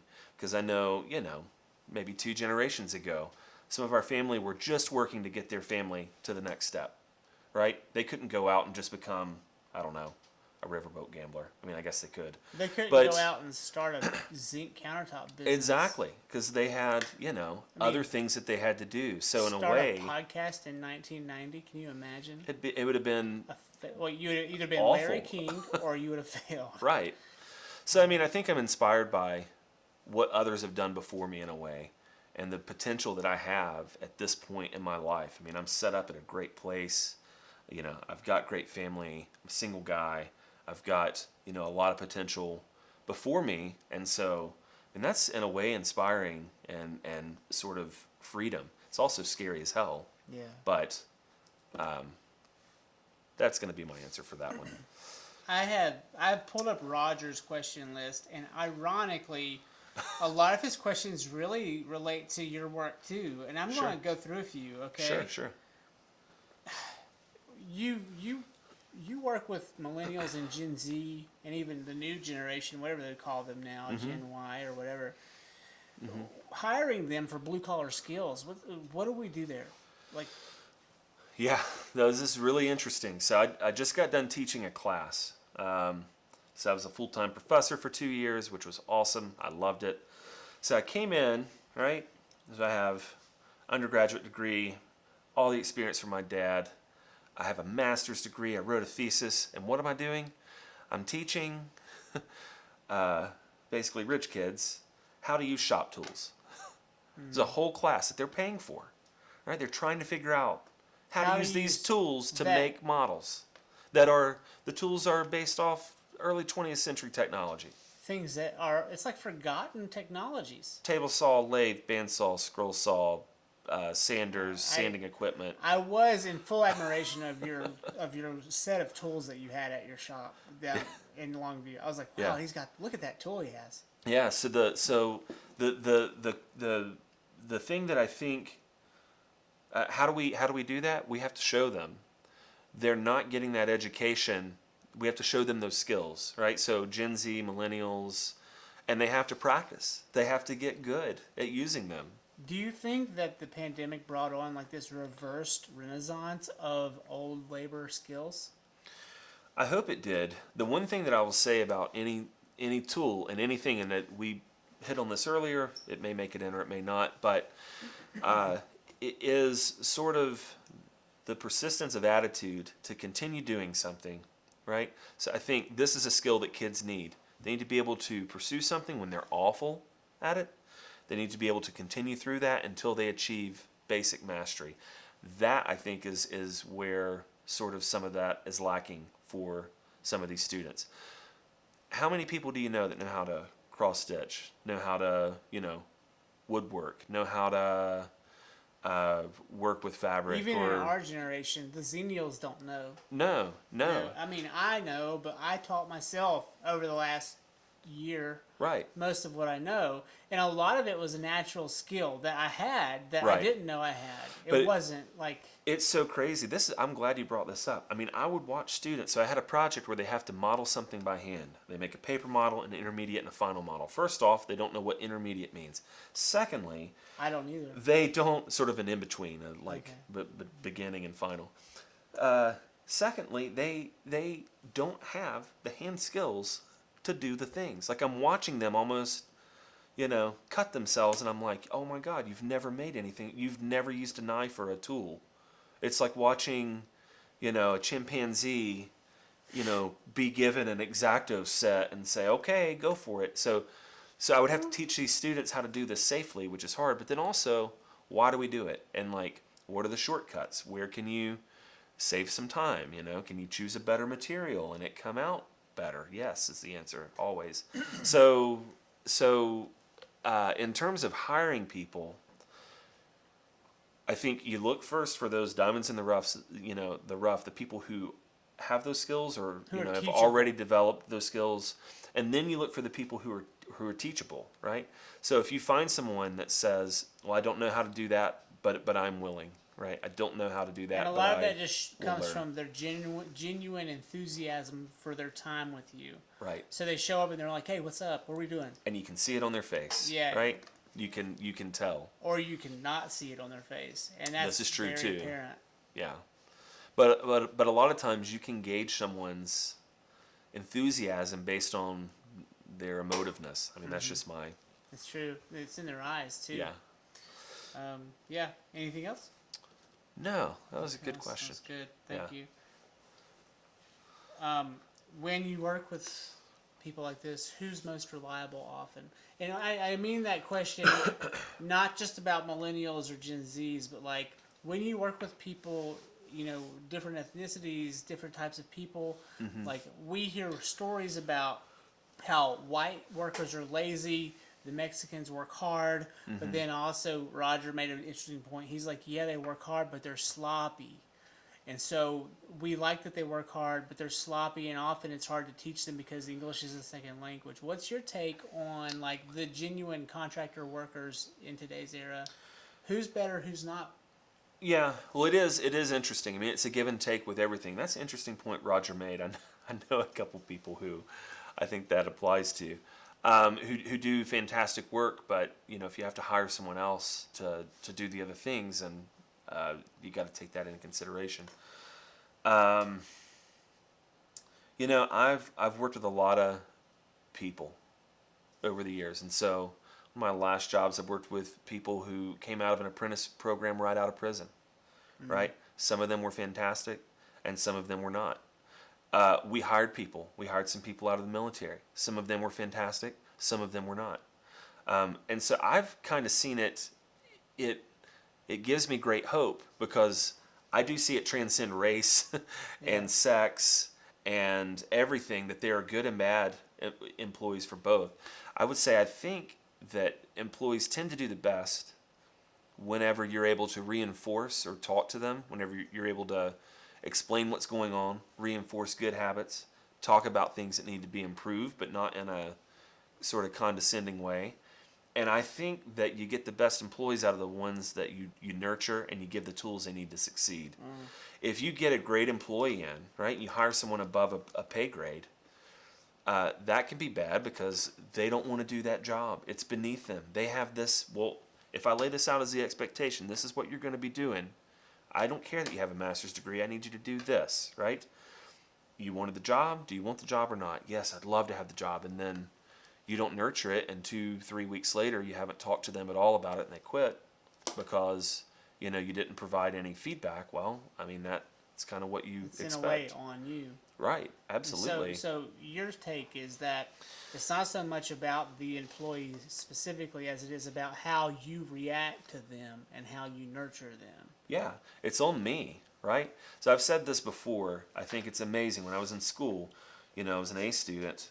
So you get to a class, an AP class, and then all of a sudden, all these students that were A students are now D or, C. Why? Well, it's not a reflection on the students. Those students are good students. It's the It's a reflection on the teacher, right? If you can't get A work out of me, that's your fault. I mean, honestly, Well, because if you've got someone that wants to learn, that wants to do the work, that wants to understand, that does the homework, that takes it, then how can you possibly look and say, oh, you somehow went from A to D? Sorry, I mean, well, I'm not very good. I went from D, C to A when I had Mr. Stewart for algebra, Uh-huh. and he wasn't a good teacher.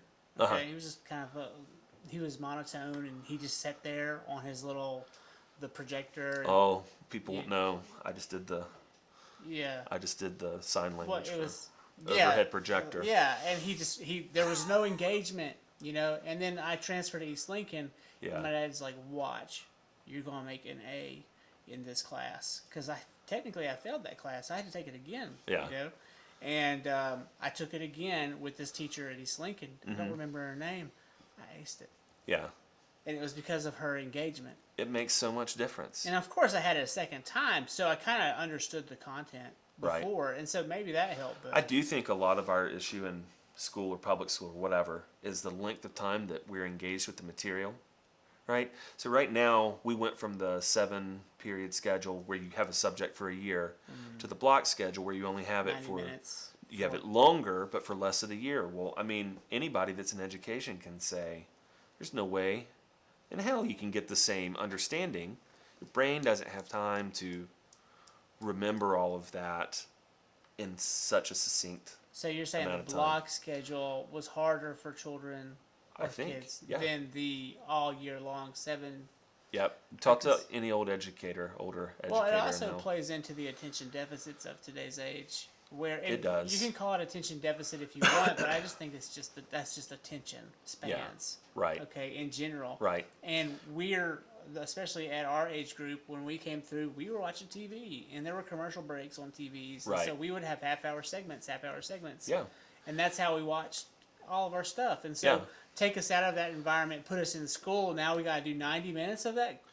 So think about this. I just got done with a program with a school where I teach for 2.5 hours every class for 10 weeks. The students start signing up for their next quarter in week 3. So they have to guess if they're going to pass or not. But 2.5 hours at a time is a lot of material You to got to cram. get tired. I take breaks. A lot of professors are great. They take breaks. But Do you give them crackers and juice? I feel like you should. in my building, they weren't allowed to eat in the lab, so they had to. They And they made had to them. stay They in made the- them go outside. They had to stay in there for 2.5 hours, though. Yeah. Well, I would give them breaks, and they could leave the building and go. But anyway, so Wow. it's definitely something to look at in education. Okay. And do you see that changing anytime soon? No. No, I would love for a president to take up, the task of education in a serious way, and Do by you- take it up, I don't mean nationalize it. I mean bring on teachers and educators in the state that suits that area and let them figure it out. Well, I'm just. Yeah, I know that got political, but Well, it sends me on a tangent that I think is important.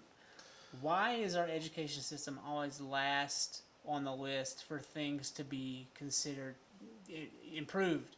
And, it should be the first. there's right? all this money going towards a wall being built, or there's all this money going Yeah. towards a pipeline, or all these other things that are equally important, sure. Right. But we're 24th or even worse now in the world in education, all while we still act as if we're number one in education, and we haven't been, I don't think, ever. And I don't understand. And those are all polls too, and I understand and I agree with what you're saying, and I think that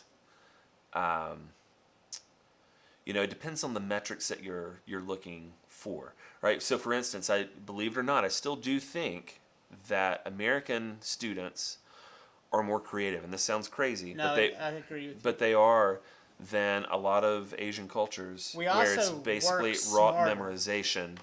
So their language is, if you think of it, you know, a lot more characters. It's about memorizing and sort of regurgitating. And so I saw that summon design that would happen where it's like, just show me what to make. Just tell me what to do. And some of my best students were like the ones that are like, I don't know. I drew this thing and I turned it upside down and, oh, it looked so much better. And I just made this because it looks cool. And Yeah. you're like, oh, it does look a lot better. You were Yeah. right.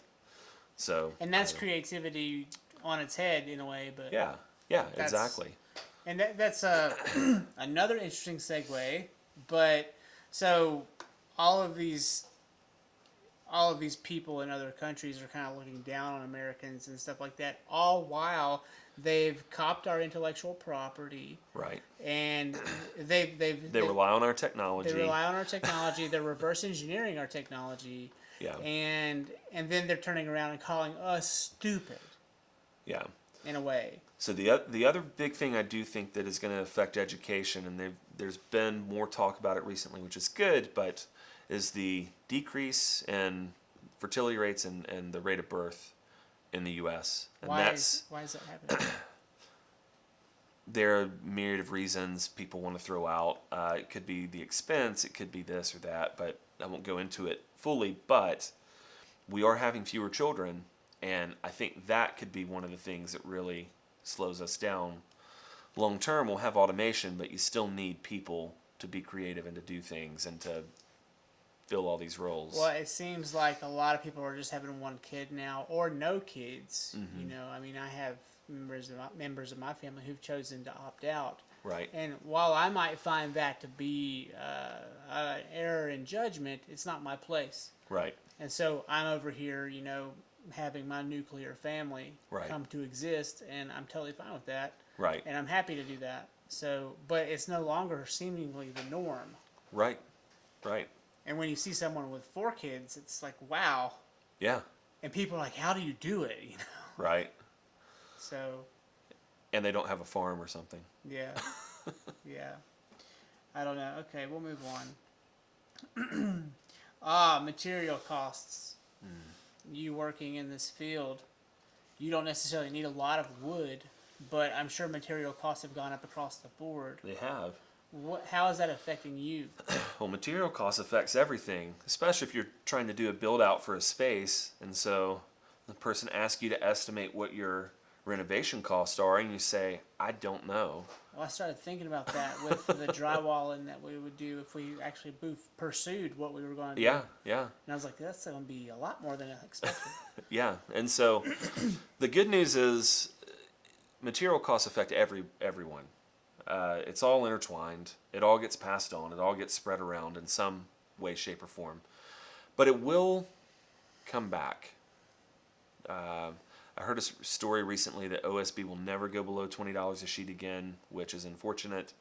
But the material costs will come back down. It may not be soon, but I heard that lumber is supposed to come down in the fall. But they're getting us used to a new normal, right? And so it's at 8 now, right? And it was at 2 or Yeah. so, $1.90. Yeah, And so it's going to come down to like $4.60, and that's going to be the new normal. yeah. Well, until, right, a competitor comes in and says, you know what? Y'all are all lying, and I can make this for $3. And that's capitalism. And that's capitalism. And that's what drives people to get into businesses to say, look, you're price gouging. I can come in and do this, or we're already in this market. We could expand and we could take over all of your businesses. So you better, you better get in line, or I'm going to eat everyone's lunch. And then usually they come around. What I mean, drove not up the always. prices? Did we get tariffs put on us by China or something? Like what There are happened? 2 or 3 different things. I saw an article by NC State Forestry, and so there are some tariffs that Trump imposed on Canadian goods that caused part of it. It's a shortage issue that's caused part of it. Home renovations went through the roof with COVID, and that was an increased demand that we did not anticipate. Everybody was getting that free money, and Everybody was doing little projects, right? You're sitting at home. Why Hey, wouldn't honey, can we close in the basement? Sure. So, exactly. So we did. Yeah, so that placed a demand that wasn't there before. The other cost that attributing factor I saw was increased transportation costs. So all of those things are supposed to come down in the next couple weeks, months. And so I think,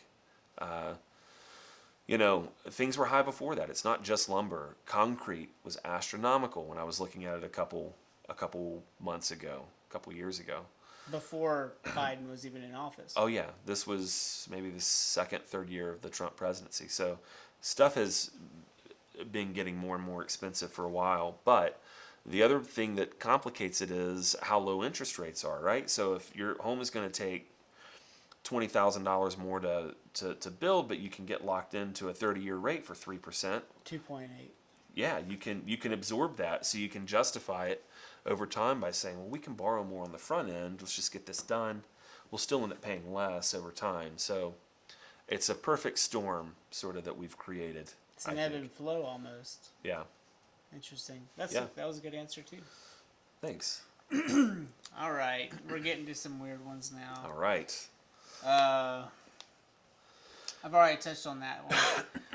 What are your hopes for the future of our species as a whole? Not just Americans, but for all of humans. Hope that we either, in the next, I would say 50 years, prove or disprove the existence of life outside our planet. Either one is scary In our as hell. lifetime, you hope it happens. Yeah, either one is scary, Well, right? it seems like we proved If there's something else there, that's scary. Well, the Pentagon. If yeah, we're the only one here, I saw that meme. that's scary. I saw a meme just like that. yeah.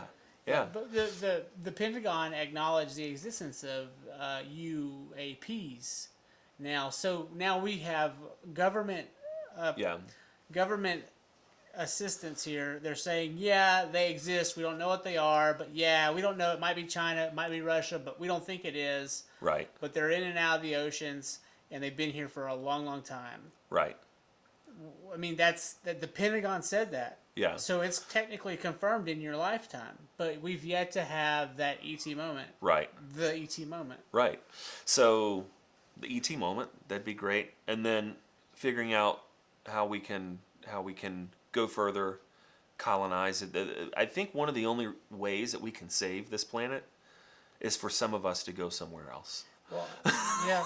Well, my last guest was Ruth Pittard, and she was saying she had an interesting perspective. She's like, Jeff Bezos and these people, they've made all this money, and now they're going to leave the planet with it. Right. Right. And they're going to take their favorite people with them. Right. And she was saying, why don't they turn that around and put a protective layer around our planet with the $18 billion that they have, Right. if Jeff Bezos alone could pay every person on the planet like $30 an hour for like 10 years, Yeah.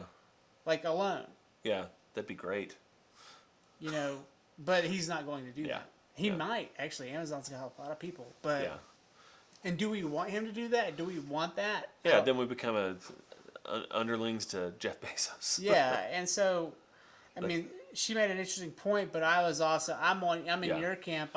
And not in Bezos's camp. I hope either Elon or the guy from Virgin gets there. Yeah. What's that guy's name? Richard Branson. Yeah. I think he's the real underdog that Yeah. may prove he Right. might be the first guy to really do it, but. And he Right. stayed real quiet. Have you noticed? Like Elon's in the media, Bezos is in the media, but Yeah. Branson's over here like, well, we're doing things, Yeah. but we don't know what yet. Right. And so that's so interesting to me to see Yeah. that. And then It's its own horse race. I would say domestically, but not even domestically, like worldly. I don't know. That's a great question. I mean, what do we aspire to as humans?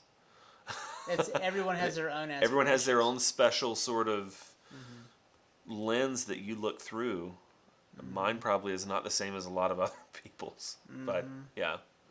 Well, that brings me to another question. How can we best organize ourselves locally to create these opportunities for growth? You're a great person to answer this question. Yeah, so I think it is one. Don't look sort of like to the global. Look at what you can do right in your own little sphere. In your village. Yeah, yeah. And so start small. And for me, having terrible experiences with employers, having great experiences with employers, I think is a huge benefit because I haven't been exposed to just the best or the worst entirely, right? So I've got an opportunity to try to create something that I think people will enjoy, right? In terms of benefits and what I can offer them. And so that's what I hope to do. One of the things I hope to do with this company. But starting small, right? And then identifying other things off of that. So, like I mentioned, hey, it'd be great because there's no food in this area other than, a handful of places. If we could get a food truck up there every so often. If it doesn't work, then, It will we work. can do something somewhere else. But, Any food truck in that area will jazz everybody up yeah, because there's just not restaurants in that area. no, there are not. There are none. And if you had a food truck corral dropping into Longview every Saturday night, like Yeah. people would be over the moon. I mean, there are so many talent cities that have done very cool concepts with not much money, really, but a little bit of land, some permits, some things, right, to get interest peaked in an area, and it does a lot to turn that place around. So, Yeah, I have a question that's off the cuff. sure. You learned to lose at a very young age. So did I. We learned to lose together, Lonnie. We did. We weren't on the best football teams. I had some wins, so did you, but our football team sucked. Your basketball team won. You guys played Some. under Norris. Yeah. He was a good coach. Yeah, But then baseball, I don't know if you played baseball. I did. But, Yeah. but we definitely sucked at baseball. We played on a team with Andy Laws. Remember that? It was the last year I played rec ball. Yeah. Yeah. Anyway, Pirates, we played. Steve White dad was our coach, I don't remember. and Kelly Queen. No, the Kevin? girl was Kelly? played baseball with us. Remember? I don't. Oh well. Anyways. Anyway. But what I was getting at was, so we learned to lose. You learned to lose. And then how did you, so a lot of people can take that and say, I'm a loser, I'm always going to be a loser. But how did you flip the script on that and say, well, I know what failure is. Let's go fail a lot more till we win. What did you, Yeah. where did you get? That is so awesome. I've always just had this sort of innate drive, right? I've been on losing teams, but I've never not known that I was a winner, that I had bigger things to do, So while those things affected me, I would keep moving forward, right? Move on to the next thing, right?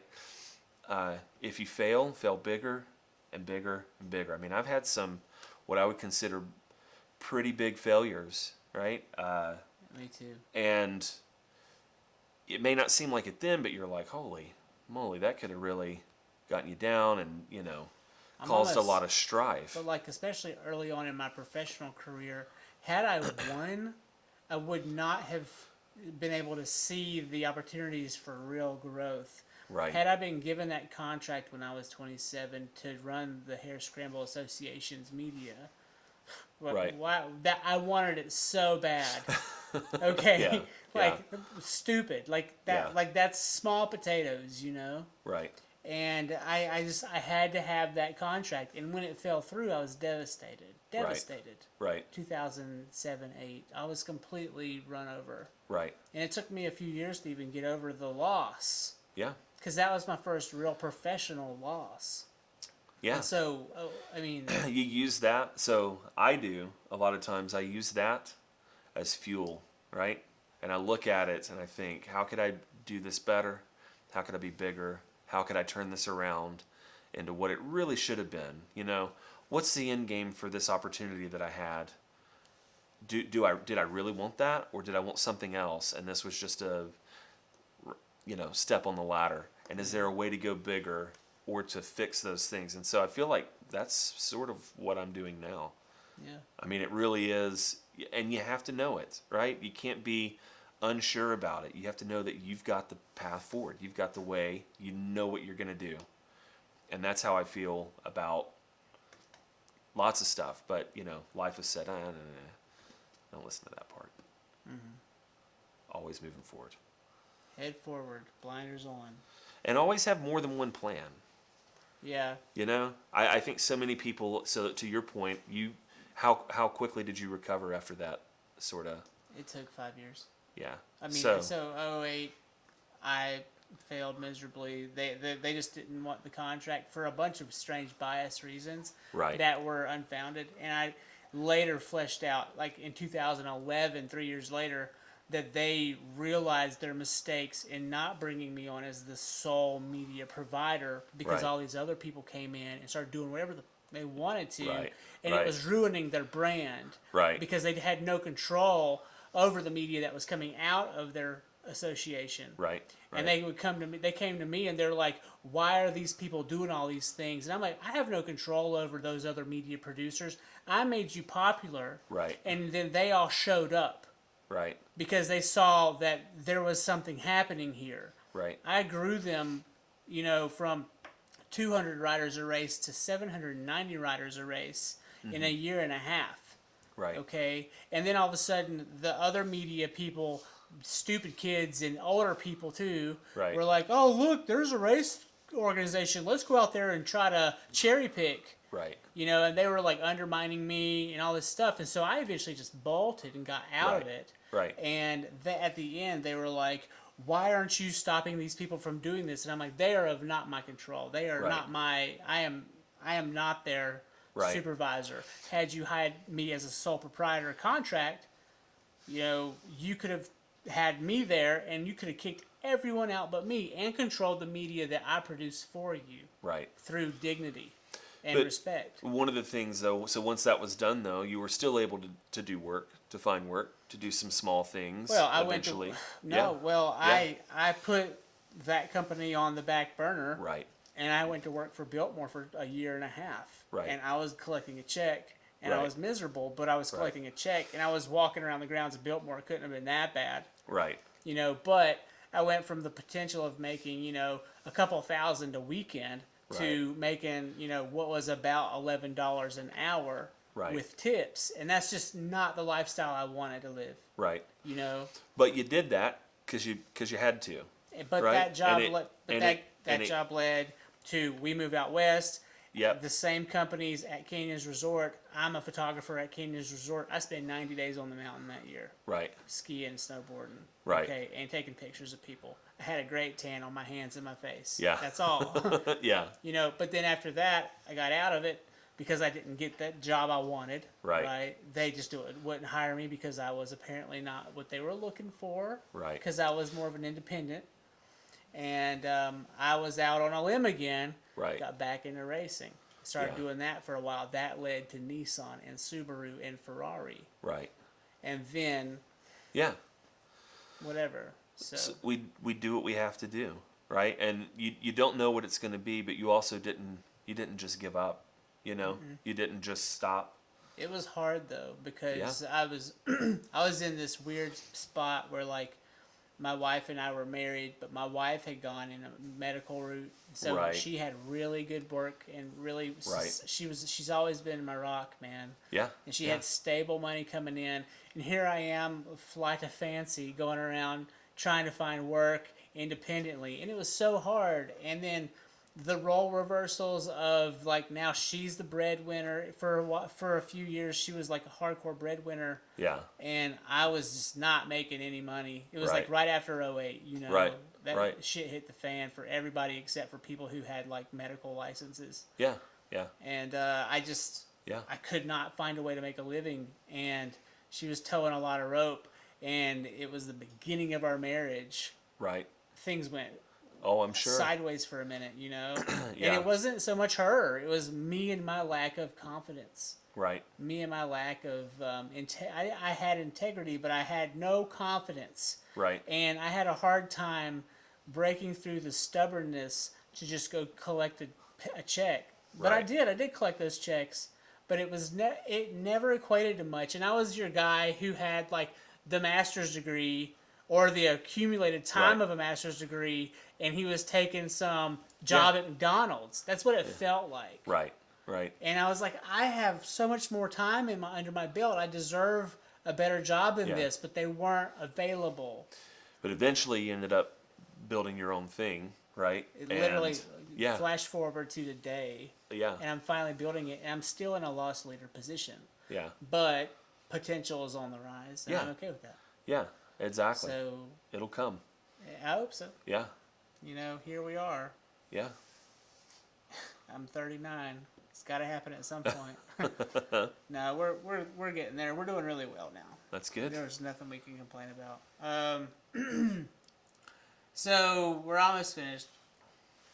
What can a person do all on their own to better their personal chances of finding success in life? Great segue. Change their attitude. There you go. If you can control your attitude and you can control your outlook on life, then you will have control of your destiny. If you're a person that always sees the negative in everything and you let that affect every step that you make and every action that you have, then you will end up being miserable. If you're a person that's positive, you could build a mud hut in the middle of the woods and you're going to be And you can have your own happy YouTube with channel. it. You have your own YouTube channel and make $1 billion. They're doing it. Yeah. So I do think $1 billion ruples and wherever they live. I mean, they're making the guys making the pools doing satisfying to watch that. So changing your attitude and then getting yourself the training and whatever you need. I mean, like we said earlier, the internet is a great thing. If you don't know how to do something, go figure it out. Go learn that skill. Is there something you need to do? You probably do not need to go to a 4-year school to learn how to do what that one task is. So don't get a degree because you want to know how to do this thing. Just go learn how to do that thing. Offer someone money to mentor under them. Find a mentor. Well, that brings you to an Yeah. interesting point because so many people do go to school for these acute reasons, and it's a mistake, especially considering the debts they accrue. Mm-hmm. How do you stop someone in their tracks before they go down that deep rabbit hole of debt? Yeah. Community college? Just say, hey. I would say definitely as a beginning, I think you'd probably get a better education at community college for those primary foundational studies. The teachers are more engaged. You're not being taught by a TA or someone who's already tenured that doesn't care about you. Yeah. And then doing a cost analysis, just saying, okay, for this degree, it's going to cost this amount of money. This is what I'm going to be bringing in then. Here's the cash flow. This is what I'm going to be paying. And this is how much it's going to be over how many years. What's the potential? If I'm in a field where there's a high potential for money to be remade and you have to have that degree, then you do it. It makes sense. But if you don't need that, or if you're not sure of your path, just do a little benefit analysis. Say, okay, I think it's going to cost me this much money to do this thing. What are some ways that I can make that money or make that money be less as I'm working through school or whatever it might be? And that's what I would look at. Okay. If you could go back in time, if you could go back outside of the space and talk to yourself when you were 16 and confront yourself man to man, what would you tell yourself? What advice would you give yourself at 16? Oh, it's going to be a rough road. I would have probably gone a different direction within design. Within design. Yeah. Okay. Yeah. So I started out in architecture. I tried to speak with people in the area. We would do a shadowing day at high school or middle school, and they would put me with a computer programmer. It's like, that's not an architect. So Not at all. I had no idea what an architect did. And I got to school, and rather than showing what they actually did, they basically break you and then retrain you in what they think architects do, because a lot of them haven't practiced. And so that was infuriating to me when I got further along, and I realized I just had to finish it, that I probably had more practical experience building things than some of these people did. Not all of them. Some of them were awesome. Some of the people that were teaching you. Yeah. And so you would have been better off on the job, going in underneath someone's wing in a trade. Probably, yes. Maybe even just a contractor. Or, and I would say for everyone, if you're going to a school, go talk to the students. Don't talk to the faculty. Talk to the students, see how they like it. They're the ones that'll say, this place is awful. I hate this, But I probably would I have was done the industrial first. design at NC State rather than architecture. I was one of the first to start speaking out against the film program at UNC Greensboro. When I was there, it was awful, Uh-huh. and they've cleaned it up a lot. But Yeah. the administrators at UNC Greensboro were totally full of shit, Yeah. and they were slack, and they were lazy, and they were old and fat. Have and you interviewed all- Michelle Proctor yet? Not yet, Michelle. You're coming on if she watches this. She and I show. share a common bond with NC State architecture, so Tell me you more. have to Okay. ask her about it more. But yeah, we had a professor who shall not be named Okay. who was awful and pretty much caused us both to say, you know what, so bad I will never go into this field if people like that exist. Really. So yeah, ask It Michelle was- about that. It was rough, man. I at least like that you were peers during that time. Yeah, Michelle I went to love school this. with me. Yeah. So she was She- at UNCG we were in for the same interior dorm. architecture. Really, yeah. Yeah, which was weird. Co-ed dorms. Yeah. But yeah. But I loved the ID program at NC State. It's fantastic, and the rest of the design school is amazing. And you know, I haven't been back to the architecture school in a while, but I'm sure it's sure coming it along is. fine. yeah, Yeah. exactly. All right. So coming closer to home, what are your dreams for your family, or what are your dreams for yourself in the role as a member of your family? Yeah. So this is interesting because I didn't mention it under the sort of, you know, overcoming obstacles and that kind of stuff. But I don't know if you knew this or not. As I was working on my house, the house there, right, in Savannah, met the love of my life, amazing Shannon, right? Yeah. And so 6 months before the house is complete, she's killed in a car wreck. I and read so that. It and was so it was very sad. yeah, and so she's amazing. Her family is amazing. They're still waiting on some closure for some other things to happen with a trial. But looking forward, I want to find that again, right? I want to be able to enrich the lives of the people around me, not Really not puts you just back exist. a few years, didn't it? As far as like growing a family of your own. Oh, yeah, absolutely, absolutely. The fact yeah. that you're even smiling about Yeah. it is insane. Well, the further away I get from the accident, the more I remember all the good things. I mean, there were always good things. It's not that there weren't from the very beginning, but it was about a year there. I was just in a fog. I mean, it was so You couldn't even surreal. believe it. Yeah. So that took a lot to overcome. So I've overcome some pretty crazy. Where would you be right now if that had never happened? I think that she wanted to pursue a business sort of with me. So we had talked about flipping houses, doing some of that. We had a cat, Randy Travis, who was amazing. If we had to have a cat, I got to name him. So having our pets and just the things that a normal family has, right? You think you would have kids by now? It's debatable. Yeah, possibly. Maybe just getting started. Maybe. Yeah, possibly. Yeah.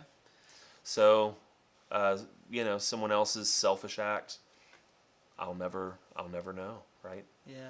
Well, it's crazy, but all decisions, all actions have a reaction. So, How are you taking that and turning it into a positive?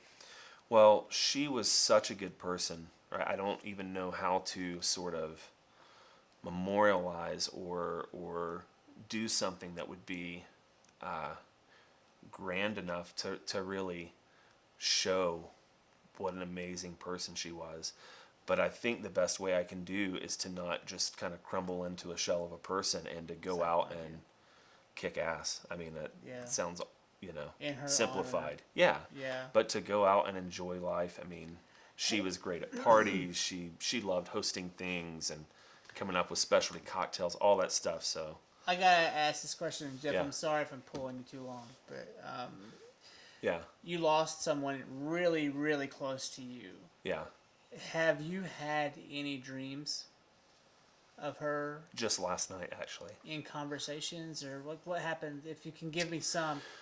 So once she passed, I had lots of dreams. Like right after that, Were they like PTSD style dreams, or were they more good dreams, or both? good dreams.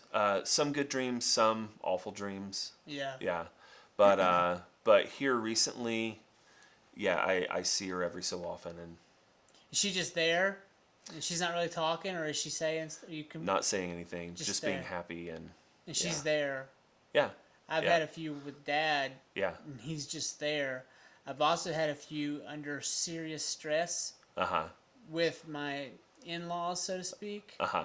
We had a real bad riff, Uh-huh. my father-in-law and I, Uh-huh. and we had a big argument over whether or not to build a closet in my home, and I didn't want to build the closet, and he was trying to tell me that he was going to build a closet. And well, guess who won that argument? Me. Yeah. And like it was a bad argument. Like we Yeah. didn't talk for months and months and months. Yeah. The night after the argument, my dad comes to me in a dream, pulls Yeah. into the driveway in this beautiful F-250 from like 2035. Yeah. Okay, it was like a chariot. Yeah. I've never seen a truck that pretty in my life, and it was blue with tan on the bottom, Uh-huh. old school style, but new. Uh-huh. Uh-huh. And he had two football players in the truck with him. Uh-huh. One was wearing number 50. Uh-huh. The other one was wearing number 72. Uh-huh. They were wearing orange jerseys, and they were like angels. Yeah. And they were in the back of the truck, and he got out of the truck. He doesn't say much. He walks into my house, this house. Yeah. He walks up the stairs, and he turns and he walks into where the closet would be. And he says, I know about the closet. And then I woke up. Yeah. And that was it. And it was so close to home. Yeah. Yeah. You know, and I've had a few others too. Yeah. Okay. Mine are kind of like that, different, but kind of like that. I don't think they have the energy to really talk.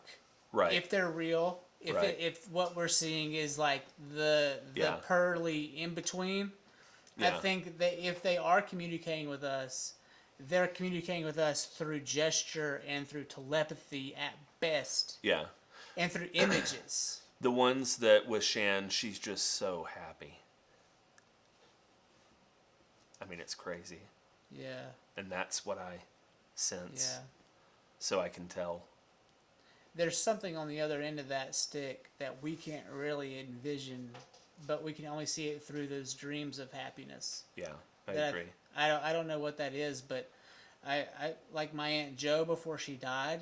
She was up in age and she had weak bones, but she was like, I had a dream last night and everybody was there. We were around the picnic table. We were all talking. Everybody was there. Everybody that was dead. Yeah. And at her point in her life, that was all of them. Right. Okay, Right. just the kids were left, Right. and grandkids. So Right. we weren't in the picture, but all of the people in her life, her husband, her mama, her daddy, her other siblings and cousins, Right. they Right. were all at the table talking, eating chicken, and Doing their thing. Yeah. Yeah. and so There's something to it. you know, and she was in Yeah. the twilight of her existence. Yeah. It'd be neat Yeah. to melt that way out of this life. Oh, so fantastic. I've heard I watched a thing on Netflix, I think, about people who had been involved in accidents and having near-death experiences or whatever. And Yeah. one of the ones, they were all basically very similar, very similar. I saw Dad one time. I was still going through the rocky patch of the death. Right. And colors have meaning in dreams.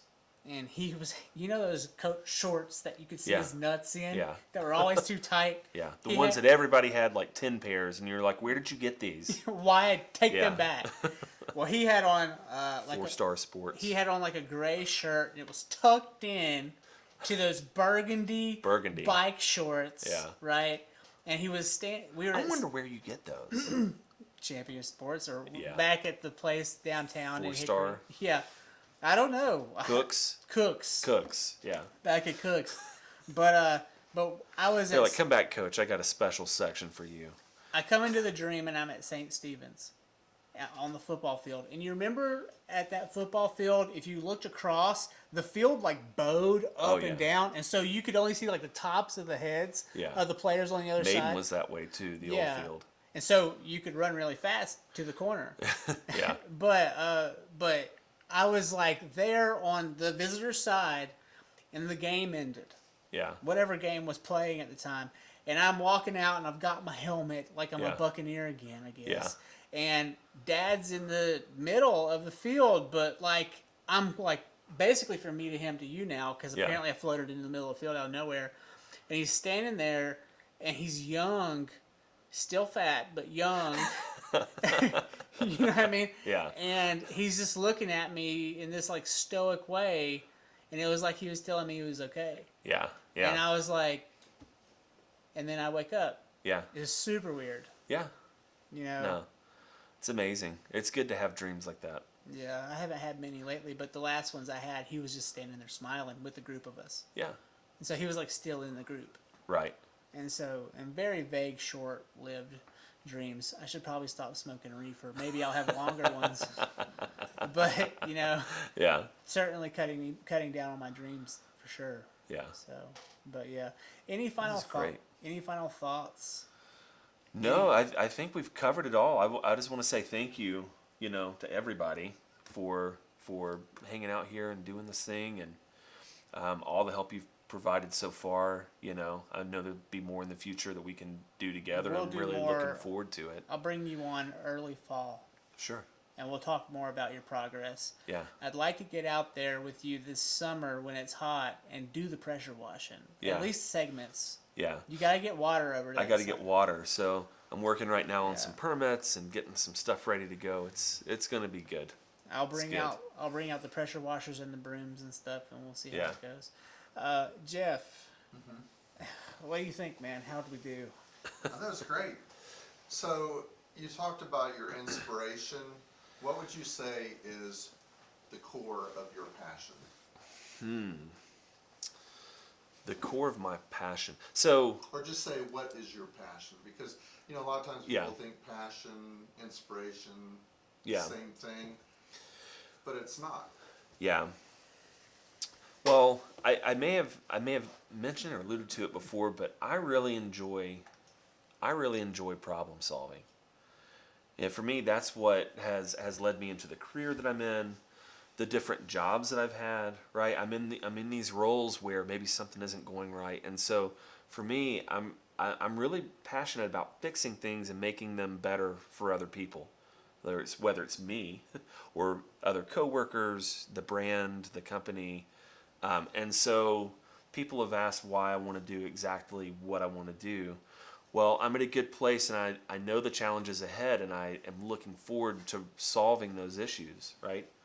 And so that may not be a great answer, but I love solving problems, and I love alleviating issues for other people so that they can do their best work.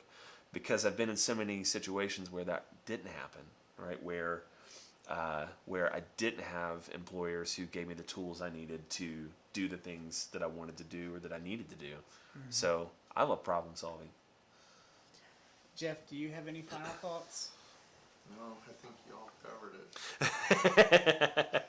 You know what I see you as though too? I actually see you as a people builder.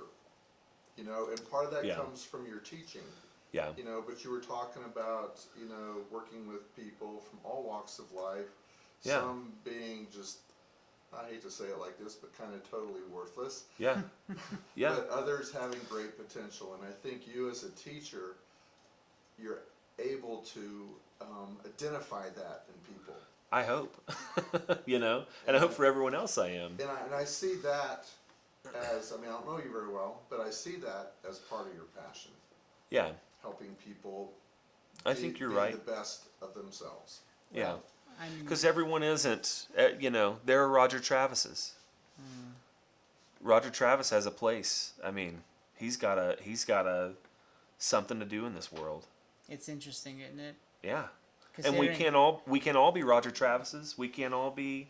You don't know, Roger has a serious learning disability, and he was in my mom's classes. My mom taught handicapped kids growing up, and he was in all of her classes because his reading disability. And everyone thought Roger was a total fucking idiot, but the truth was Roger was not an idiot, and Roger He's probably smarter because he had to learn all these workarounds to Yeah. figure things out. Yeah, and he found ways to do things, and now he is employing those people who were making fun of him. Like and he's had to hire and fire them because they're idiots, because they don't know how to keep themselves in a job. Yeah. And Roger just knows how to create jobs. He's pretty amazing. Yeah. Yeah. So, He had to find workarounds. yeah. Whereas most people, they take for granted Yeah. things that he couldn't. Well, I know I took for granted a lot of the things that Roger never had the chance to. He also, I mean, I don't know his whole story, but like, didn't both of his parents die? When he was 14, his mom passed away, and she was also mentally ill. Uh-huh. And his father was really tough on him, barely ever told him he loved him, and he Yeah. died when he was 17. Yeah, so both of his parents died when he was in Yeah. high school. Yeah. And so Roger had, but see, what's interesting about Roger is he had a lot of other mentors that you would not know existed because you Right. just don't follow Roger, right? Right. Especially back then, there was no internet, and like, for real, I mean, outside of AOL, there wasn't, we Right. didn't have social media, and so no one really knew what was going on with Roger. Right. And he just, went under the radar after high school, and he actually got his diploma. Then he went and got his EMT certifications. Yeah. He was a firefighter, trained, and he Right. did that for, I don't know, a decade till he had too much PTSD, and then he went into roofing. Yeah. Started his own business. But I mean, that time makes sense to me because I thought, how did he get into roofing? Then I'm like, well, of course, because he was a firefighter before, and half the battle is Well, getting into the roof and like. well, he knew all that before because his daddy and his granddaddy were both roofers too. Oh, okay. So I he wondered was how in- that came about. The big conversation, Roger. But and I thought it was like, oh shit, I got to get into this building. You got to like let the smoke and the heat out, and a lot of times they Well, I'm sure that helped him. cut holes in the roof and. Well, the big takeaway I got from Roger was like the need for more people to go into trades. Yeah. Yeah. And I mean, this is a trade. What I do is a trade. It's not. It's a highly technical trade. Yeah. But so is roofing.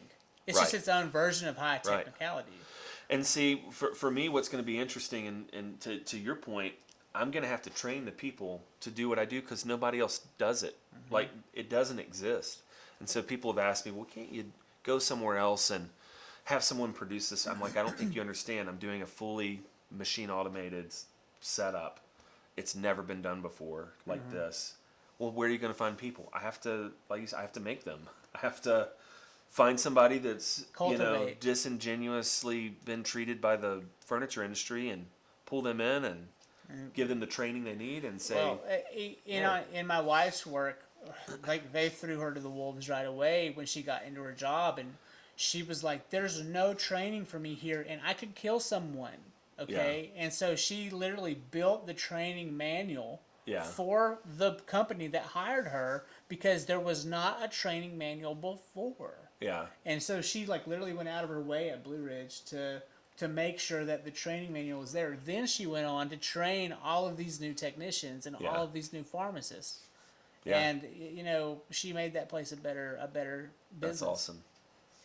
I mean, how else are you going to do it? Yeah. And that's what I wanted to do at this last place. But it was just, wall after wall. And I'm like, look, you've put this guy in a role, like all of my staff was black. All the guys I worked with were black. The front office was white. Very That's weird. tumultuous. Yeah. And so I'm like, all right, so you've put Maurice in a position to be the shop supervisor. But he's destined to fail because we've got a garbage process. So if you don't give him any tools and help him out, he's not going to be successful, which is even worse, I think, than leaving him in a lower role and letting him thrive there. You've just promoted him, and then you're going to make him fail somehow? And then they're going to blame him and say he was the wrong guy for the job. Yeah. And that happens all too often in businesses Well, today. they also just wanted to hire people from within the business and promote them. And I said, listen here, some people are fine doing the job they have. Mm-hmm. They are not capable of doing the next thing. Managing somebody and making something is two different things. Yeah. Managing people and processes and materials is not the same as being really efficient at doing the thing. But then that also, in a way, goes against, but not really, your idea to grow someone into the position like you're going to have to do from the ground up with your grassroots group. Yeah. But it's different when you're in a grassroots group like you're building now versus when you're in a well-established company.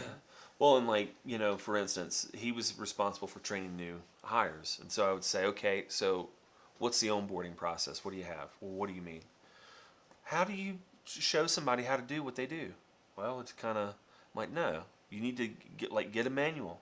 Talk about the parts of the sander. Do this. Do you know? Make It's a like, video. I Do- said you do need to something. put this together though. I'll help you, but like, never did it. I'm like, The training video is something that we would try to sell to people, and they would just not buy into that. And I'm like, well, how do you train your people? And they're like, well, we don't. We just kind of I know. throw them in, and, And I'm then like, they wonder why the turnover is so high and the people are, inept. yeah. And I'm like, well, we're hiring people. They're working a day or a week, maybe 2 weeks at best, and then we go find somebody else and don't support them. Like that's not good for anybody. It's not. Anyway. All right. Well, anything else? Anyone? We good? I'm good. Jeff, thank you for your time today. You bet. Lonnie, thank you for your time. Yeah. Thank you. All right, thank you, sir. We'll be in touch again soon. I'm Josh Lloyd, and you're on the Ridge. We'll see you. Man, cool. That was Awesome. fun. All right, well, that's that.